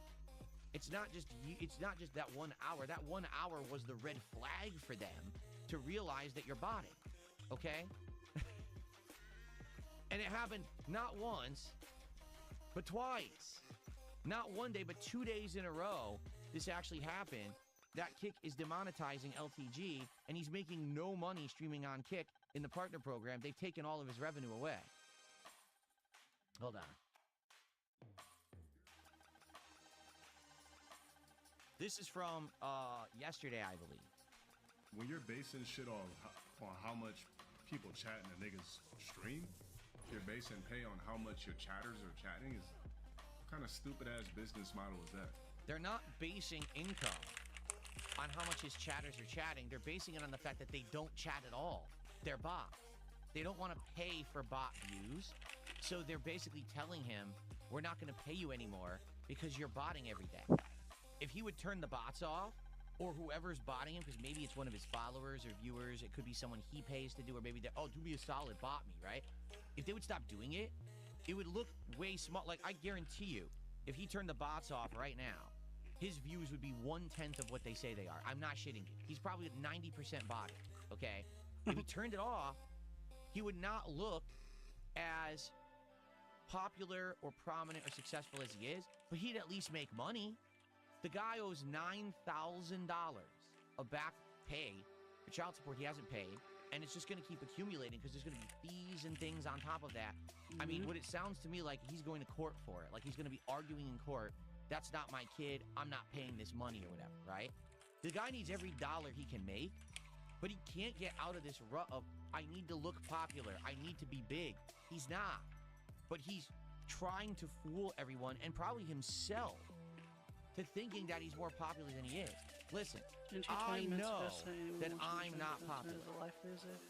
Right now I have 285 viewers on YouTube, and I have, let's see here, 103 viewers on Kick. That's what I have. That's the audience that I bring in. And to me, that's a good audience.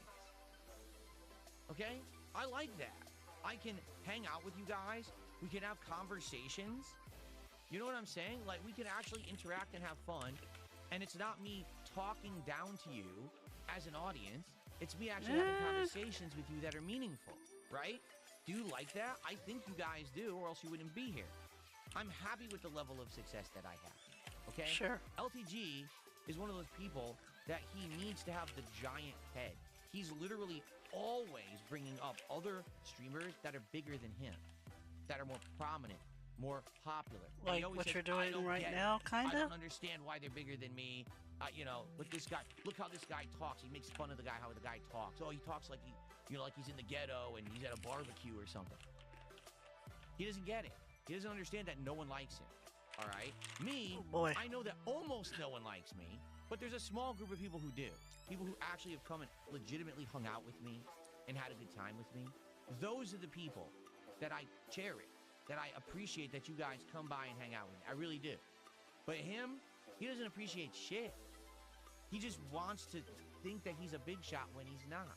So here he is botting himself, or someone who likes him is botting him, and likely he knows all about it. And now he's upset because Kick has chosen to demonetize his streams day and day again, and he's not making any money on his content anymore. Okay? Stuart just did a €2 or £2 super chat. He says low tier engagement. Yeah, I mean that's exactly what it is. This is what I keep telling you guys. Why engagement is an important metric. It's not about views, and it's not about flat income. It's about engagement. If you don't have engagement, meaning you don't have people chatting, you don't have people talking, okay, you won't get the actual metrics that a site wants to believe that you're a successful streamer. Like the reason that I still have success is because I have engagement. If I didn't have it, people were dead in the chat, not talking and not interacting with me, I wouldn't be having the level of success I do. And that's why I keep thanking you guys and asking you, please engage with the content. You have to understand it's very important to get engagement. It is. If not, then you can sadly have your stuff demonetized. You know, YouTube, Kick will say, well, you're not real. You know, this is obviously fake I guess crap, I can kind of see the point and, he's you know, we making don't here. believe it. So... This is the wrong yeah, person and by the way, making this point, someone's though. botting me right now on YouTube because I'm talking about this, which I knew would happen. If you get botted like that on YouTube, basically what happens is your views inflate, but YouTube can detect bots and will erase those views from your stream, and you don't get paid for it. Okay? So, YouTube already is taking care of this problem. But Kick just says to him, no, sir, we don't believe that this is real. We don't believe that this is, really who's coming on your streams. You're full of shit. I guess it's Just like this. 4,954 out of 5,000 paid subscribers. In what fucking universe would 5,000 people have a subscription to this man? Not this one. And not any other universe or dimension of the multiverse does LTG have 5,000 paid subscribers. Okay? It's a farce. It's him gifting to himself or his followers gifting fake subs to himself and pulling the plug later, but then he still counts them, acting like it's real. Or else, why would he get $2,000 of chargebacks on Kick for it, right? It's as good as the business model of signing a bunch of blacks that ran off with the bag, too. Might be as good as that one. They're paying niggas based off of organic chat moving? The kind of shit is that? Or who made that shit up? And as he's saying this, his chat's not moving, just his bots are typing in there and there's no movement in his chat. Meanwhile, I turn over here and both of my chats are moving very well. People talking about what's going on. So anyway, because people ask me all the time, they say, why do you say that these are the factors of success? Why do you say attendance or views, engagement, and support? Because it literally is all three. And they all kind of go hand in hand. First of all, you need people to be there to watch your content. If no one's watching, then obviously you can't get the other two, right? Yeah. So you always want to try to get views. But views don't equate to success necessarily, because you could have people influxing for a toxic and negative reason, and that will not benefit you whatsoever, okay? Engagement. The level that people interact with your content and have conversation with you during a stream is now a metric that is incredibly important to content creation. because these services are now judging whether or not you're a real creator who actually has a fan base that will pay attention to you based on your engagement. If no one talks in your chat, you are screwed. You need to have an interactive audience, or else you cannot succeed in the modern era of content creation. And then, of course, support. Yes, the amount of people that are willing to donate, to keep your stuff moving, to get your stuff going so you can afford stuff and you can make a living, that's also directly important. But you need all three. You can't fake it to make it. It doesn't work as a content creator. Now, some people may get away with it, like maybe Burnt Peanut actually is doing some view botting. Maybe he's not. Don't know. But he's virally popular. I don't know about Burnt Peanut. I don't watch him, so whatever. Maybe he is, maybe he's not. Maybe he's Lavinia not. says, do you think LTG actually does have a kid, or that the woman is lying? I don't know anything about it. I don't follow that shit. I don't give a shit about that stuff at all. What I care about is stuff that directly relates to me. When you got a creator who outright can't stop lying. This doesn't directly relate to you. About his popularity level, about his level of success. He's in an empty fucking room in a house that's not even like a high-end house. What? He claims that he's in a mansion with 1 million rooms and this palatial ceilings and all this shit, but the room's empty. He doesn't even put anything in it. And this doesn't affect you at all, though. Expert level designed his stream setup, and he didn't. He's lying. There's nothing in there because I made fun of him for his old setup, and he's embarrassed that if he puts something else in there, he's gonna get made fun of. Okay. Then he view bots himself constantly. Then he fucking has fake subs on his stream to act like he's prominent, and he's a nobody. It's pathetic. And the guy just sits there, and he's a smudge on content creation. Do you understand? Like, that's the kind of thing you want to be the antithesis of. You want to make it's better for you to have a small audience that engages and likes you than to pretend like you're big. You get it? Like, I'd much rather show my real numbers than to have someone come and fake it. I would rather have you say, look at these people who come, and I make a living doing this with a few hundred viewers because they like me, as opposed to, oh, it says that I have 100,000 viewers today and they're all fake. Who cares? There you go. Wow. Okay. All right. So that's what I have for today's podcast, and I hope that you You know what? Yeah, exactly. I need to. LTG says he has 9-foot ceilings, and he doesn't get toys for a setup like you do. First of all, this room has a 9-foot ceiling that I'm in right now. That's a standard thing for a real house, is to have a tall ceiling. A real house has tall. I have a 9-foot ceiling in here because I'm 6 feet tall and I can barely touch the ceiling. Okay? He's like he's bragging. My ceiling is tall. What an idiot. This is so weird. And, you know. Anyway, let's move on and let's do some Q&A, shall we? Yeah, okay, this is the perfect time to just... This is a lot. Okay, LTG actually does have a kid, or that I have no idea about it.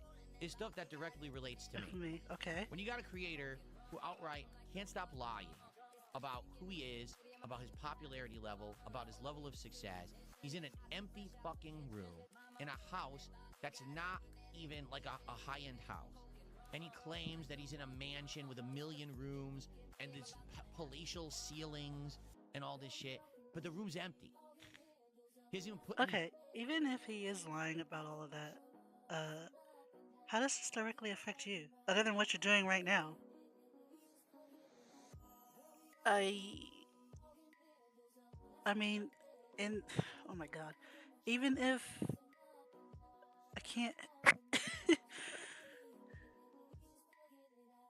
and even if he's V-botting, that doesn't directly affect you because you're not V-botting, so you're not going to get hit with anything.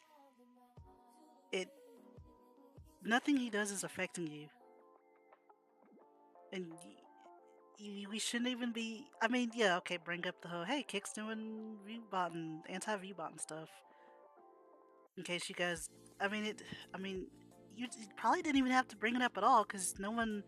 I mean, someone's V-botting you now, obviously, for the laws, but, like, you don't get V-botted enough on Kick for this to even be, like, a thing to talk about. you just wanted to bring this up because it was a fun way for you to talk down on LTG like you always do, because you're a narcissist that needs to talk down to people who you think are below you. You're gross. Let's keep In going. it, and he claims that he designed it, like he's expert level designed his stream setup, and he didn't. He's lying. There's nothing in there because I made fun of him for his old setup, and he's embarrassed that if he puts something else in there, he's gonna get made fun of again. Okay? Then he view bots himself constantly. Then he So I think LTG well, maybe not recently, but he moved into that room, and because he just moved in there, that's why there's nothing really in there, except for like the cat tray and the rug for the cat. And I don't know, if all he does is stream in that room, maybe he doesn't really need to put anything else in there, doesn't want to. He fucking has fake subs on his stream to act like he's prominent, and he's a nobody. It's pathetic. And the guy just sits there, and he's a smudge on content creation. Do you understand? Like, that's the kind of thing you want to be the antithesis of. You want to make it's better for you to have a small audience that engages and likes you than to pretend like you're big. You get it? Like, I'd much rather show my real numbers than to have someone come and fake it. I would rather have you say, look at these people who come, and I make a living doing this with a few hundred viewers because they like me. As opposed to, oh, it says that I have 100,000 viewers today, and they're all fake. Who cares? Alright, I can... There you go. Yeah, you shouldn't fake it, because eventually it comes out. Alright. And you just look pathetic. But again, DSP isn't really the person that should probably be talking about this, especially because he started off with, if it does something that affects me, but nothing that LTG is doing is affecting you. You don't get V-botted on kicks, you don't have to worry about that. The size of his room doesn't mean anything to you. It shouldn't. I mean, nothing he does is affecting you. And you shouldn't have done this segment at all, really. Alright. So, that's what I have for today's. LTG says he has a 9-foot ceiling that I'm in right now. That's feet tall, and I can barely touch the ceiling. Okay, 9 feet ceiling. Anyway, let's move on, and let's do some Q&A, shall we? What's in the Q&A?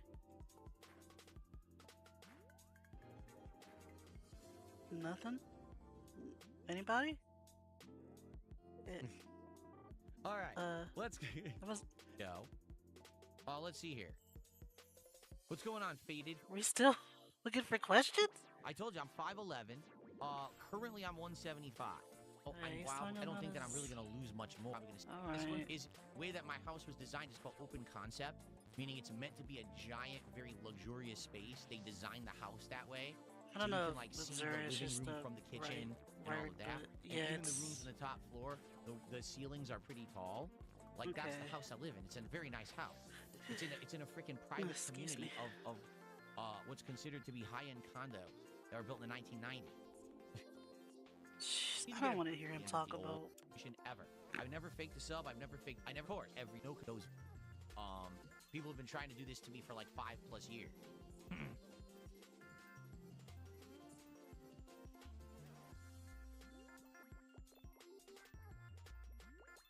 Okay. One that glows so you can read it in a dark bathroom, I would bet. But I don't know if they would have RGB lights on the side. Fake anything. That's just the dumbass detractor meme that they've made up about me. I've not faked one contribution ever.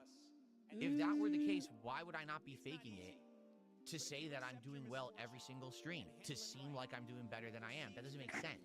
Why would I selectively choose certain streams to say I'm doing better in and others when I'm not? Why would I ever have ended a streak where basically I was benefiting from having the streak be hit? None of that makes any sense. But that's the thing. The narrative that these people create never made sense.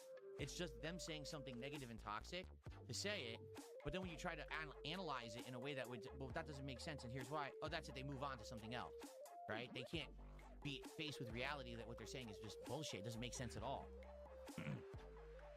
So we don't have any proof that he's faking tips, but he has said that since you can't ever see the emails or anything, I could be faking all of these and you never know, or something along those lines. So now that the idea has been planted, people are like, oh, maybe he is faking it. I don't think he fakes them, but I do think he sets them up beforehand. I can't say no, I don't know, but I haven't heard that one yet. Do I think LTG has a warrant out for his arrest? I haven't heard that one yet. I can't say no, I don't know, but you want to spam detractor memes about LTG in my kick chat? But it would be great if you could post them once only and not keep seeing. Like, we've all seen the two. There you go. Okay. You can alternate. There's enough. There's a bot that's been affected by it. So there you go. And it just so happens to be everyone's favorite streamer that's been affected. Exactly the reason. And I talk about the importance of engagement all the time.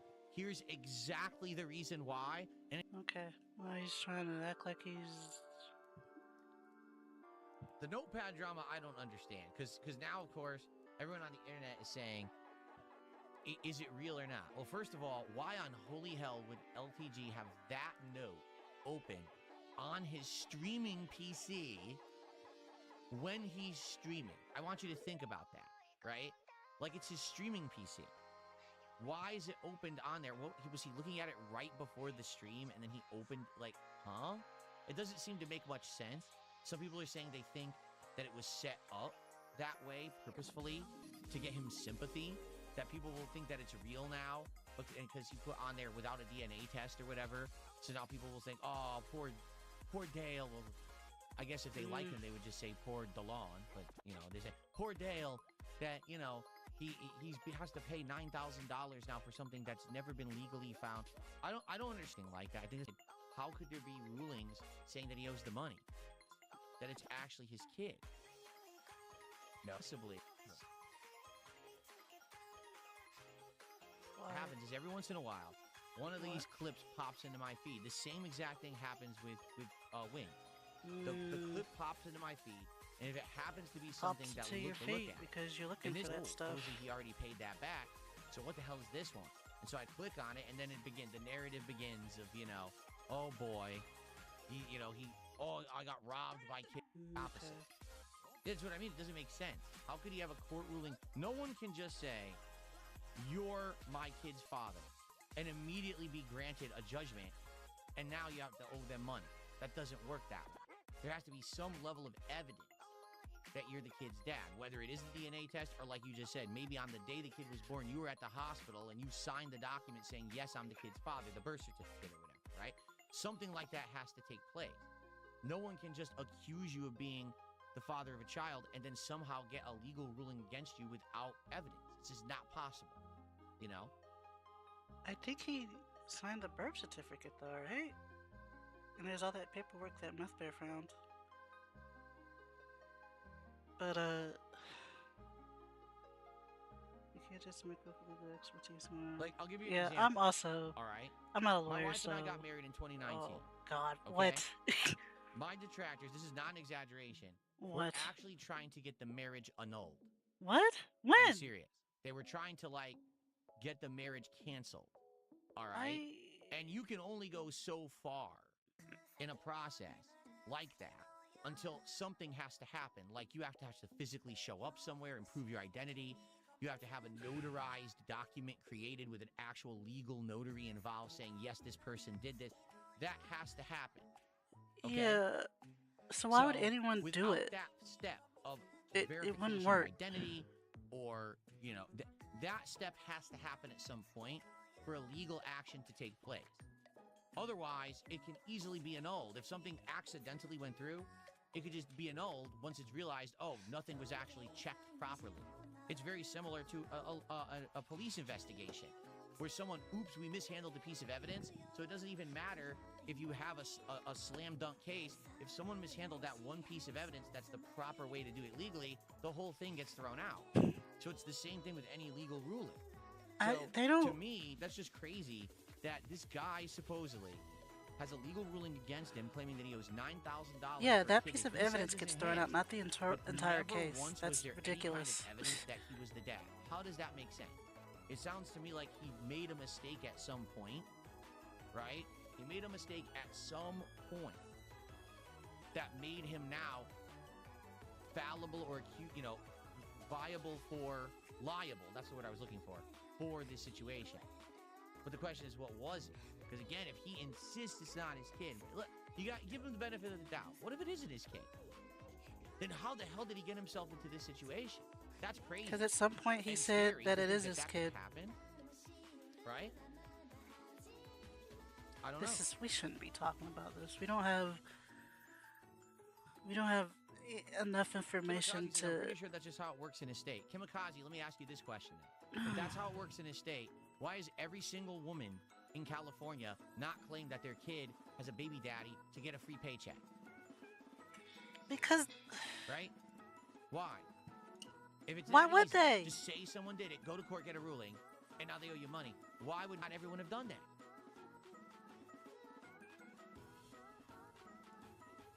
You see my point?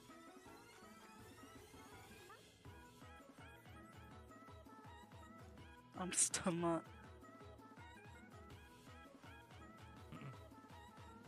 And then I love this. Here's what I What? absolutely love. Then someone says, who cares? Yeah, who cares? So, I gotcha.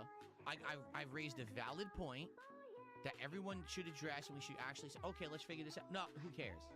Oh, because DSP raised a valid point, an intelligent point. No, That who your cares argument about doesn't work. Oh, it's any just the of way they do this? it in that state. This So then doesn't why is affect every woman you. not accuse the man of being their baby daddy so they can get a free paycheck? Oh, who cares? Move on. Huh? Wait, no. Why are we moving on? Because I gotcha?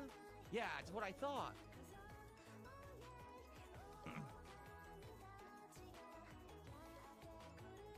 Just because you're an amoral lying scammer doesn't mean everyone else is.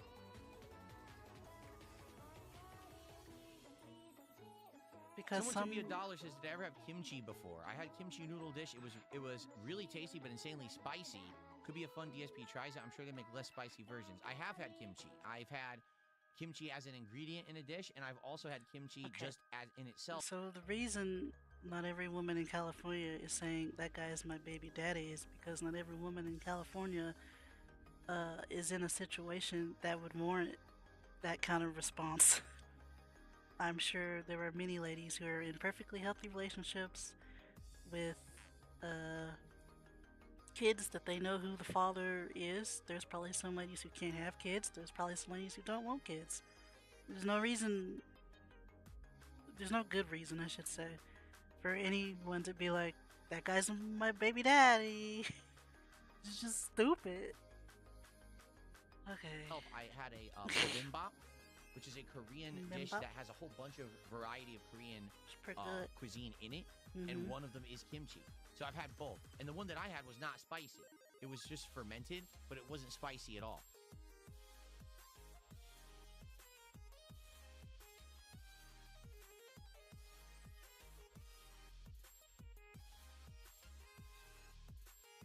Who cares? Okay.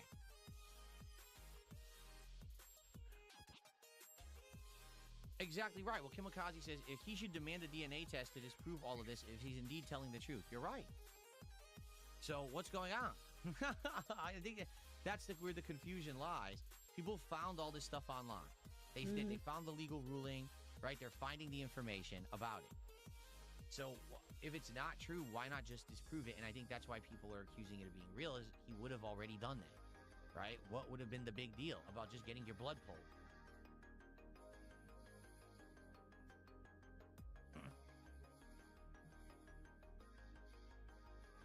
What's up, Casanova? How you doing, man? Okay. Do I miss reacting to K-pop? Oh. Do I miss it? No. Did it bother me? Well, not that much at first, but when literally every react was K-pop, K-pop, K-pop, then it started to bother me, which I actually did tell Slayer because he was the person who was getting the private reaction done every month. Don't do this to Slayer. And then he started doing more variety of reacting, and I liked that. Like, he had me react to a bunch of stuff. He had me react to a documentary about Hey, you're paying me prisons. $50 He had me react to react some food vlogging. to this thing. I don't like this thing. I like more variety than the same. Like, I didn't mind learning about K-pop or watching the videos or hearing about the history Or of it's it and like- stuff like that. But when you're doing it every single time, it gets boring, right? Just like everything. He's Variety paying you is the spice of $50 life, correct? to do it, and it takes you like what, an hour? Shut up and watch the ladies dance. Seattle's Best says, you know that there's no point in refuting internet detractor theory. You're right, but when someone says you owe them $9,000 in court, you probably should refute that one. I'm just saying. You know what I mean? Like, the stuff that people say about me, it's all bullshit online. It's just rumors and nonsense online. That's not even verifiable shit. It's garbage. It's, you know, fluff based on theories, based on fucking tinfoil hat wearing nut jobs posting on Kiwi Farms bullshit. So I don't care what nut jobs on the internet say about me. It doesn't physically bother me or affect me. It's like I said, you can say whatever you want about me, but when I go to the store, guess what? The money still clears. I still buy the groceries. I still take my wife to dinner, and I still have a good time in my life. It doesn't matter what the bullies online say. I'm still living good, right? Then why do we I don't keep care what the bullies say. constantly... But if there was a $9,000 and increasing ruling against me, I'd probably do something to solve that problem, because that's going to bite you in the ass. Sure.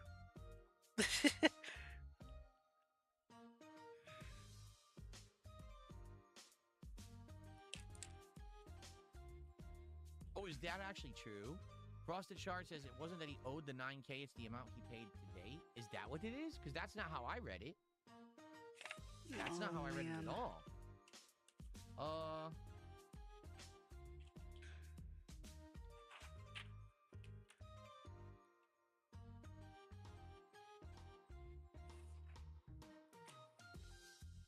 So dumb.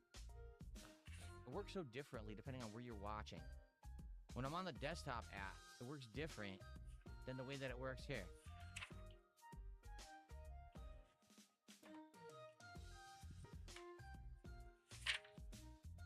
No, that's not what it says.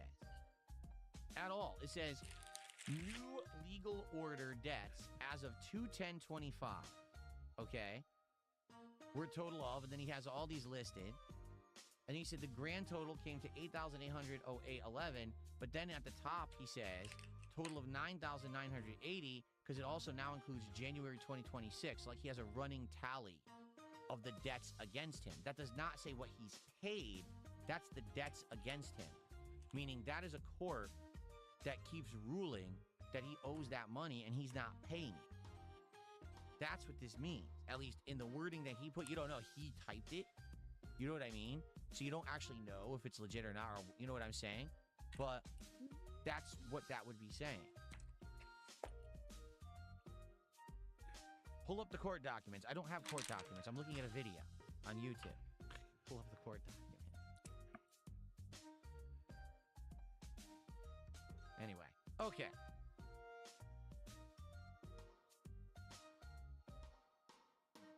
All right, guys, so good news is we have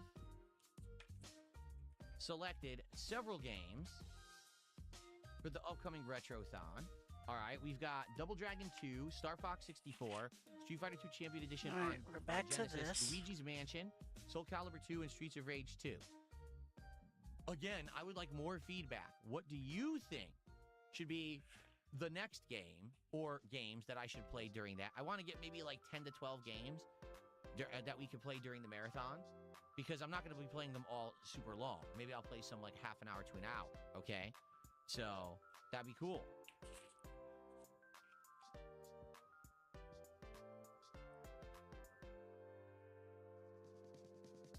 All right, so last chance if you'd like to ask me a question, do a little bit of Q&A before we end the show, and then we move into Hollow Knight for the day, which I'm very excited for.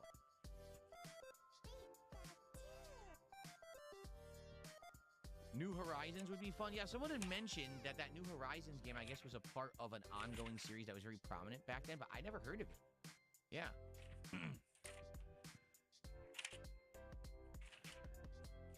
GoldenEye. Didn't I already play GoldenEye? Wasn't there a modern remake and I played it? I feel like I've already played GoldenEye before.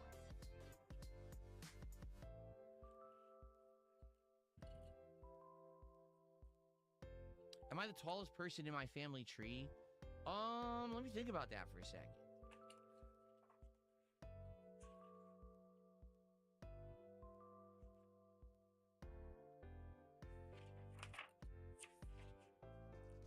I'm taller than my parents.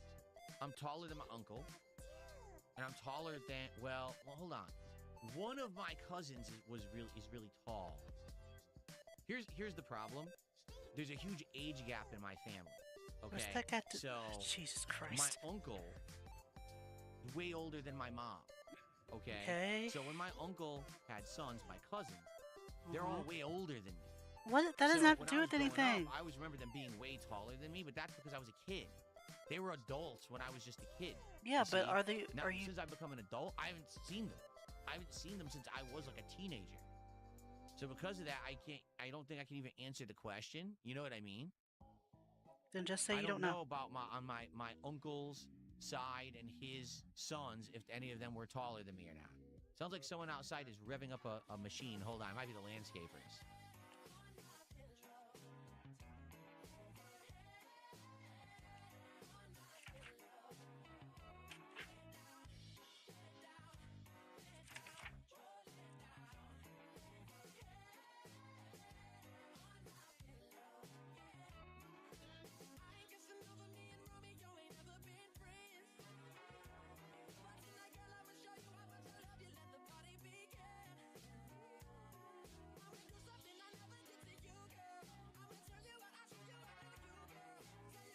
The landscapers are right outside my window, trimming a tree. Like, oh, that's kind of loud. I guess I should close the window. No, it was not LTG outside of my place with a chainsaw. No, it was the landscapers. Don't worry.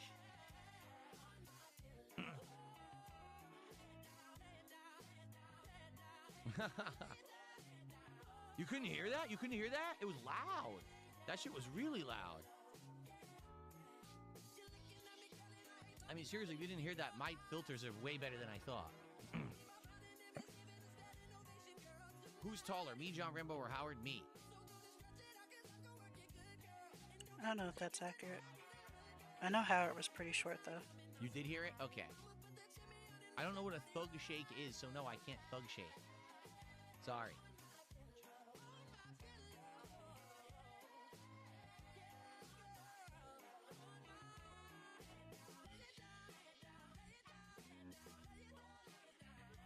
So yeah, anyway, getting back, because I got distracted. Getting back to the subject, yeah, I haven't, spent any time with my cousins from my uncle's side since I was like a teenager. And at that point, I don't think I was taller than them because I was still growing. And I can tell you on my dad's side, yeah, I'm taller than my dad. I'm taller than my aunts. Mm-hmm. I'm taller than pretty much almost everyone in my family. Okay. It's kind of weird. Right? By all rights, I should be shorter than I am. But I'm 5'11" for some bizarre reason.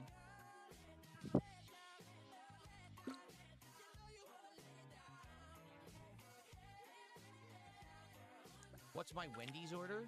Well, next week when we go to Wendy's for DSP Tries It, it will be the new Wendy's chicken tenders with all of the dipping sauces. I'm going to order every sauce. So that way we can try every single one with the tenders. And I'm going to see what else they got. I think they have like a snickerdoodle shake. I don't think I want that. I'll probably get a burger just in case the tenders aren't that great. That way I'll have a burger to eat too. But that's probably it. If you're asking if I just went to Wendy's regularly, what would I get? Let me think. Probably just a single, like a Dave's single. I used to love the Big Bacon Classic, but they got rid of it. And then they brought it back, and it's completely different. They did. They brought it back, and it's like not the same sandwich anymore. Vale OVIP, thanks for a €5.49, whatever the euro change is, super chat. He's bringing up some drama about LTG, about RTU. I don't know anything about that, nor do I care. We'll find out later tonight. I didn't know you were in a band, Mighty. Congrats on the song Bill's bar version. Okay.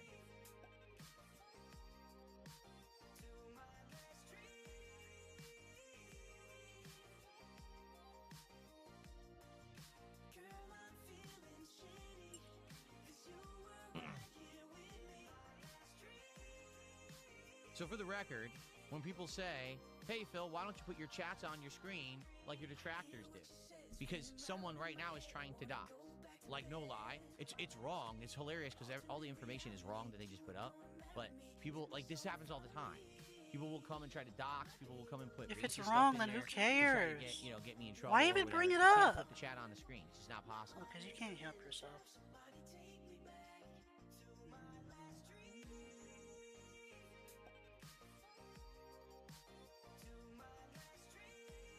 Yes, people in my family went bald before 30. All my cousins did. On my uncle's side, he went Which blind by uncle's 30. side? Or blind, holy shit. He went bald by. Sorry, I was thinking about someone was talking about RTU and the blindness meme, and I got distracted. My uncle went bald by 30, and all 3 of his sons went bald by 30. Yeah. Well, I take that back. I think one of them passed away in his late 20s, but he also was bald at that point too. So everyone on the uncle side lost their hair early on.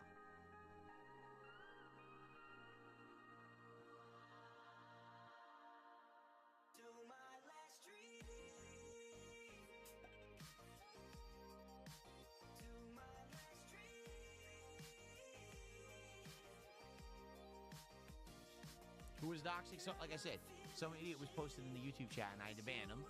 But that's what I mean. People try that shit all the time.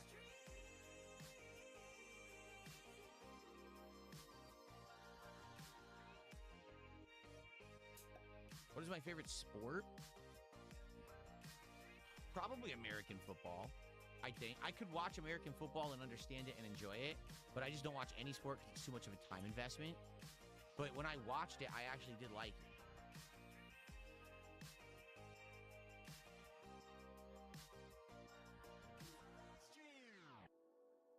Who's my team? I don't have one. You would say, oh, it's the Seahawks, but no, I don't follow it, so I don't have a team. If I followed it, I'd probably be the Seahawks, who just won the Super Bowl, but I don't have one.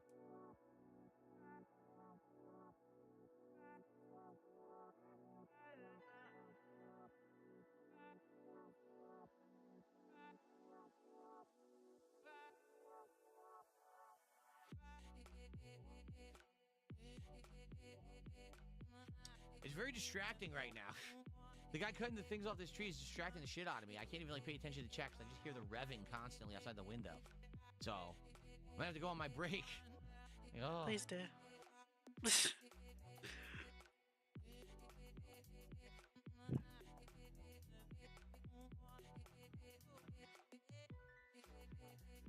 Will I be allocating a poker chip to LTG soon? No. No. That was a rare thing. That was a one-off, you know. And if you haven't noticed, I don't care about review tech at all. I just don't could not care less about a single person on this planet than Review Tech USA. After I did that react and everything, I just don't care to learn about him, hear about him, talk about him. I don't give a shit. Completely insignificant to anything on this planet. So I just don't care. What's up, John? How you doing, man? It's not Leatherface. I have confirmed it's not Leatherface. It's just a landscaper out there. Is it true I got robbed at the grocery store? Because you looked at my channel, couldn't find any videos about it. Not really.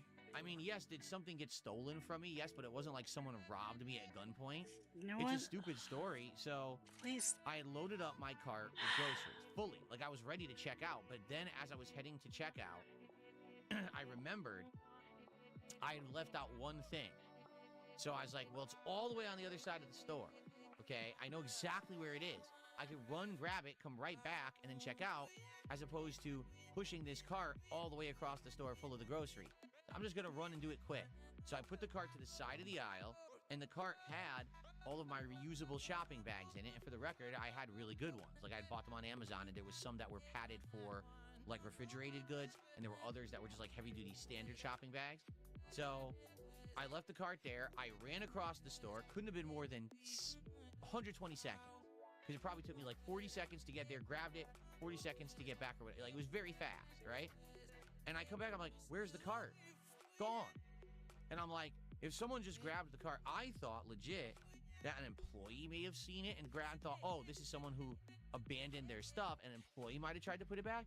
So I literally went from wall to wall in the store looking for the cart. It was just gone. So what must have happened? And by the way, at this point, they didn't have any security at the grocery store. Okay. I worked Zero at security at Walmart this for 9 months. And this is what happens when they take your cart to the back area. The big black double doors.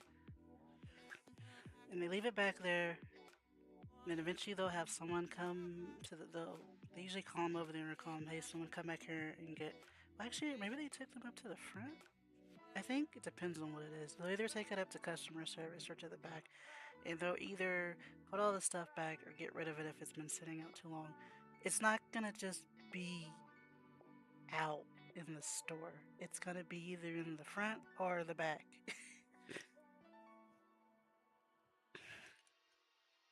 Because it looks kind of weird to just have a cart in the middle of it's first of all, it's in the way. It's got perfectly good food and what in it, and you want to get that back on the shelf before it goes bad. It you were gone for, you said 100, I don't know how you know it's 120 minutes, but like 120 seconds. I think he said when he originally told the story, he timed it for whatever reason, but he was probably gone for a while. Someone probably walked by, saw the cart, didn't really do anything, came back like 5 or 10 minutes later and was like, oh, that cart's still there. And they push it back in the back. And his stuff was just back there. And maybe they did wait to see. Well, I mean, it's got reusable bags in it, so surely if someone, just left this cart here to go do something, just hasn't come back, they'll probably come to the back and ask for the bags at least. And he just didn't. Because that would mean interacting with people or actually doing some work, and he doesn't want to do either of those Grocery things. store, okay? So no one to stop you on the way out or whatever. So what ended up happening, someone must have seen that I had a cart, not only that it was full of groceries, but also that there was reusable bags in it, and thought, oh, if I'm going to steal a cart, this is the one. And just grabbed No it and one's just walked right out the door gonna- with the full cart of groceries and the bags. Do you know how much reusable bags cost? They're like dollars. No one is stealing reusable bags. Especially reusable bags. Well, yeah, if you were walking out with the reusable bags, people would probably assume that you did pay for stuff. But most people who steal stuff from a store use a bag from the store. So it looks more like, I paid for this, here, look, it's in the bag. No one is... So did they steal the groceries from me? No, I hadn't paid for them yet. But did But they steal stole the reusable bags? Yes, they your did. $2 or $3. What? So what? You lost $10? And that's really it. So now, for the record, because I haven't told you guys this, that was what, 2 years ago I told you that story, I think it was. Did you buy more bags? That grocery store, I'm not kidding, What? now has an employee at every exit that checks your receipt on the way out, and if you don't have a receipt, they tell you you can't leave.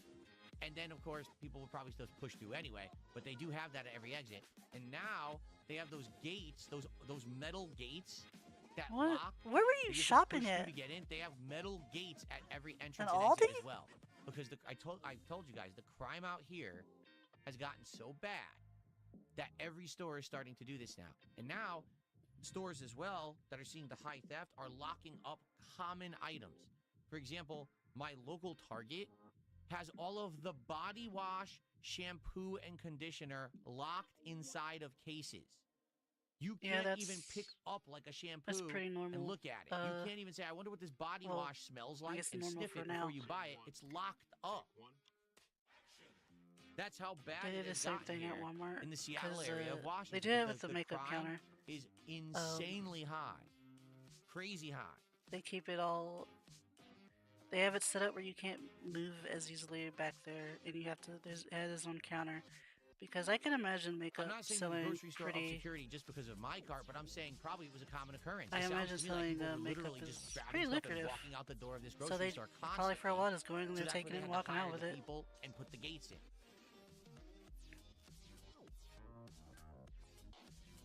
So yeah, having stuff like that locked up behind counters doesn't really surprise me. It probably surprises him because he only goes out like once a week. What's the cause of the crime? I mean, that's debatable. If you ask the local politicians, if you ask the store owners, and you ask the citizens, all three will probably give you a completely different answer. Don't say anything. Keep going. Don't. That's a good answer. Don't add any more. That's a good answer. Good answer enough for you. Don't.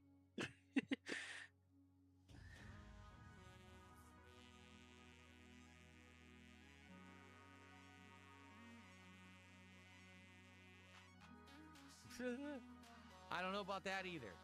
I don't racial profile. I don't know. I don't know who the criminals are. I'm not the police and I don't own the stores. I don't know.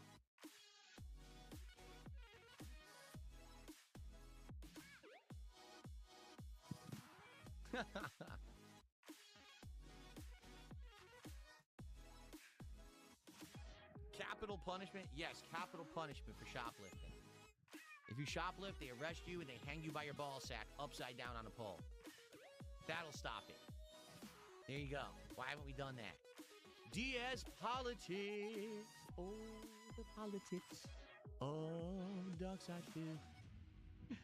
That was gross. I didn't need to hear that.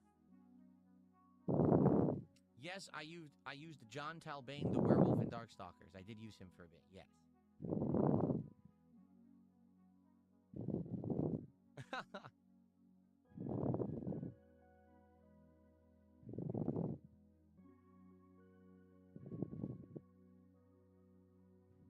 All right, folks. I do think, like, by the way, we stopped playing the music because I started reacting and then I forgot to turn it back on.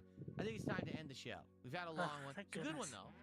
What I really want is I need more feedback. We're almost there to locking in the games for the marathon. We've got a few great suggestions. I'd like a few more. Again, if people watching this could leave comments about the retro games that we saw on the Nintendo Switch Online expansion pack platform there, let me know what you want. And we can go from there. Let's get more suggestions and lock it in, and then we can say, here's the games, here's the day. I'll make the art. We'll start promoting. We'll get hyped for the next marathon. Okay? Okay.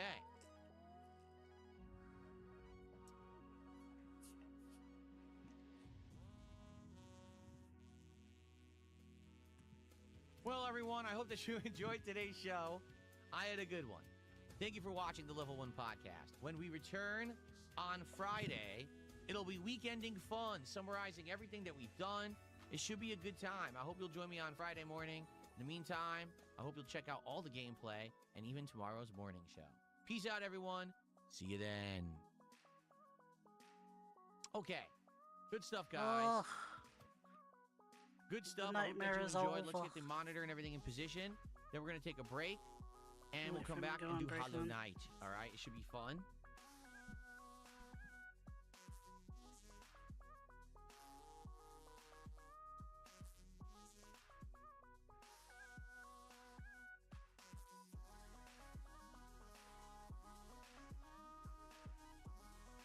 Okay.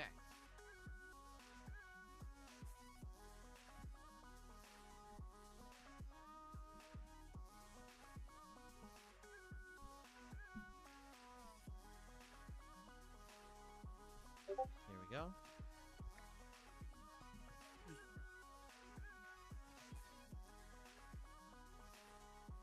Oh, I already said that, War and Peace. He says, no wonder LTG keeps asking you $5,000 for a collab. He needs the money. I mean, everyone knows that. Like, literally everyone knows that. Please come on, that the guy needs money.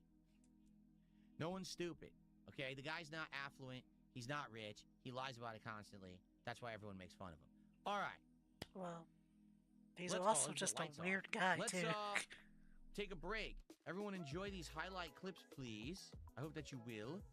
And when I come back, it's time for more Hollow Knight. We're actually starting in the Coliseum. That's where we had left off. We're going to do some Coliseum challenges. And then we are going to keep going. Keep exploring and see where we want to go next. I already got more recommendations about where to go after the Coliseum, so we'll see. But in the meantime, please enjoy some highlight clips, and I'll be back shortly with Hollow Knight, guys. All right. No, I didn't do a fucking stupid punch. Come on. Okay, that's enough of that. Thanks for coming by. Actually, hold on, let me switch my screen here. Let me stop the music.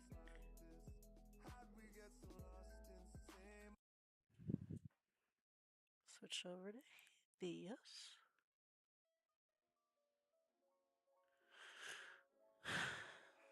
Well, we got some drama today. I wasn't expecting that. But I'm not gonna complain about it. Still almost going 3 hours. Thanks for stopping by, if you did. Am I doing anything tomorrow? We'll What's he doing tomorrow? He's doing the morning show. What's up? Huh? Yeah, I'm in the stream.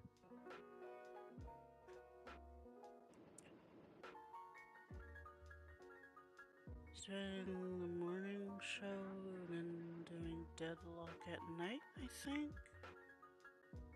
I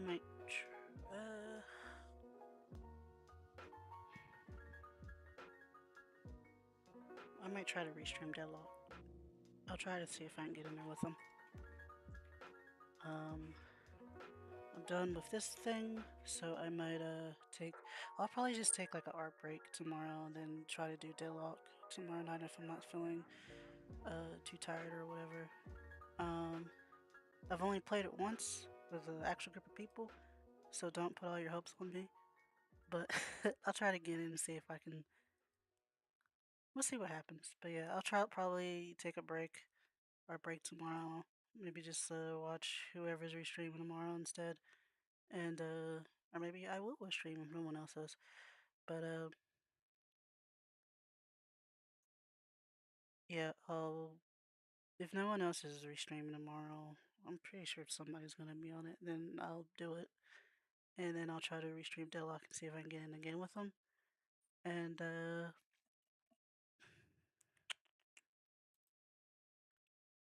I'll need to pick out some more art stuff to work on for these. I got a list of stuff. Now that I can get back to my normal schedule, I got a list of stuff I can do. What's tomorrow, Wednesday? Yeah, I think tomorrow's Wednesday. Alright, I'm yammering to myself. But thanks for stopping by. I'll try to be on tomorrow night for Deadlock. And I'll try to pick out some stuff for future art streams over the coming days so we'll have something to do while we watch this amazing soap opera we found ourselves watching. I will see you guys later.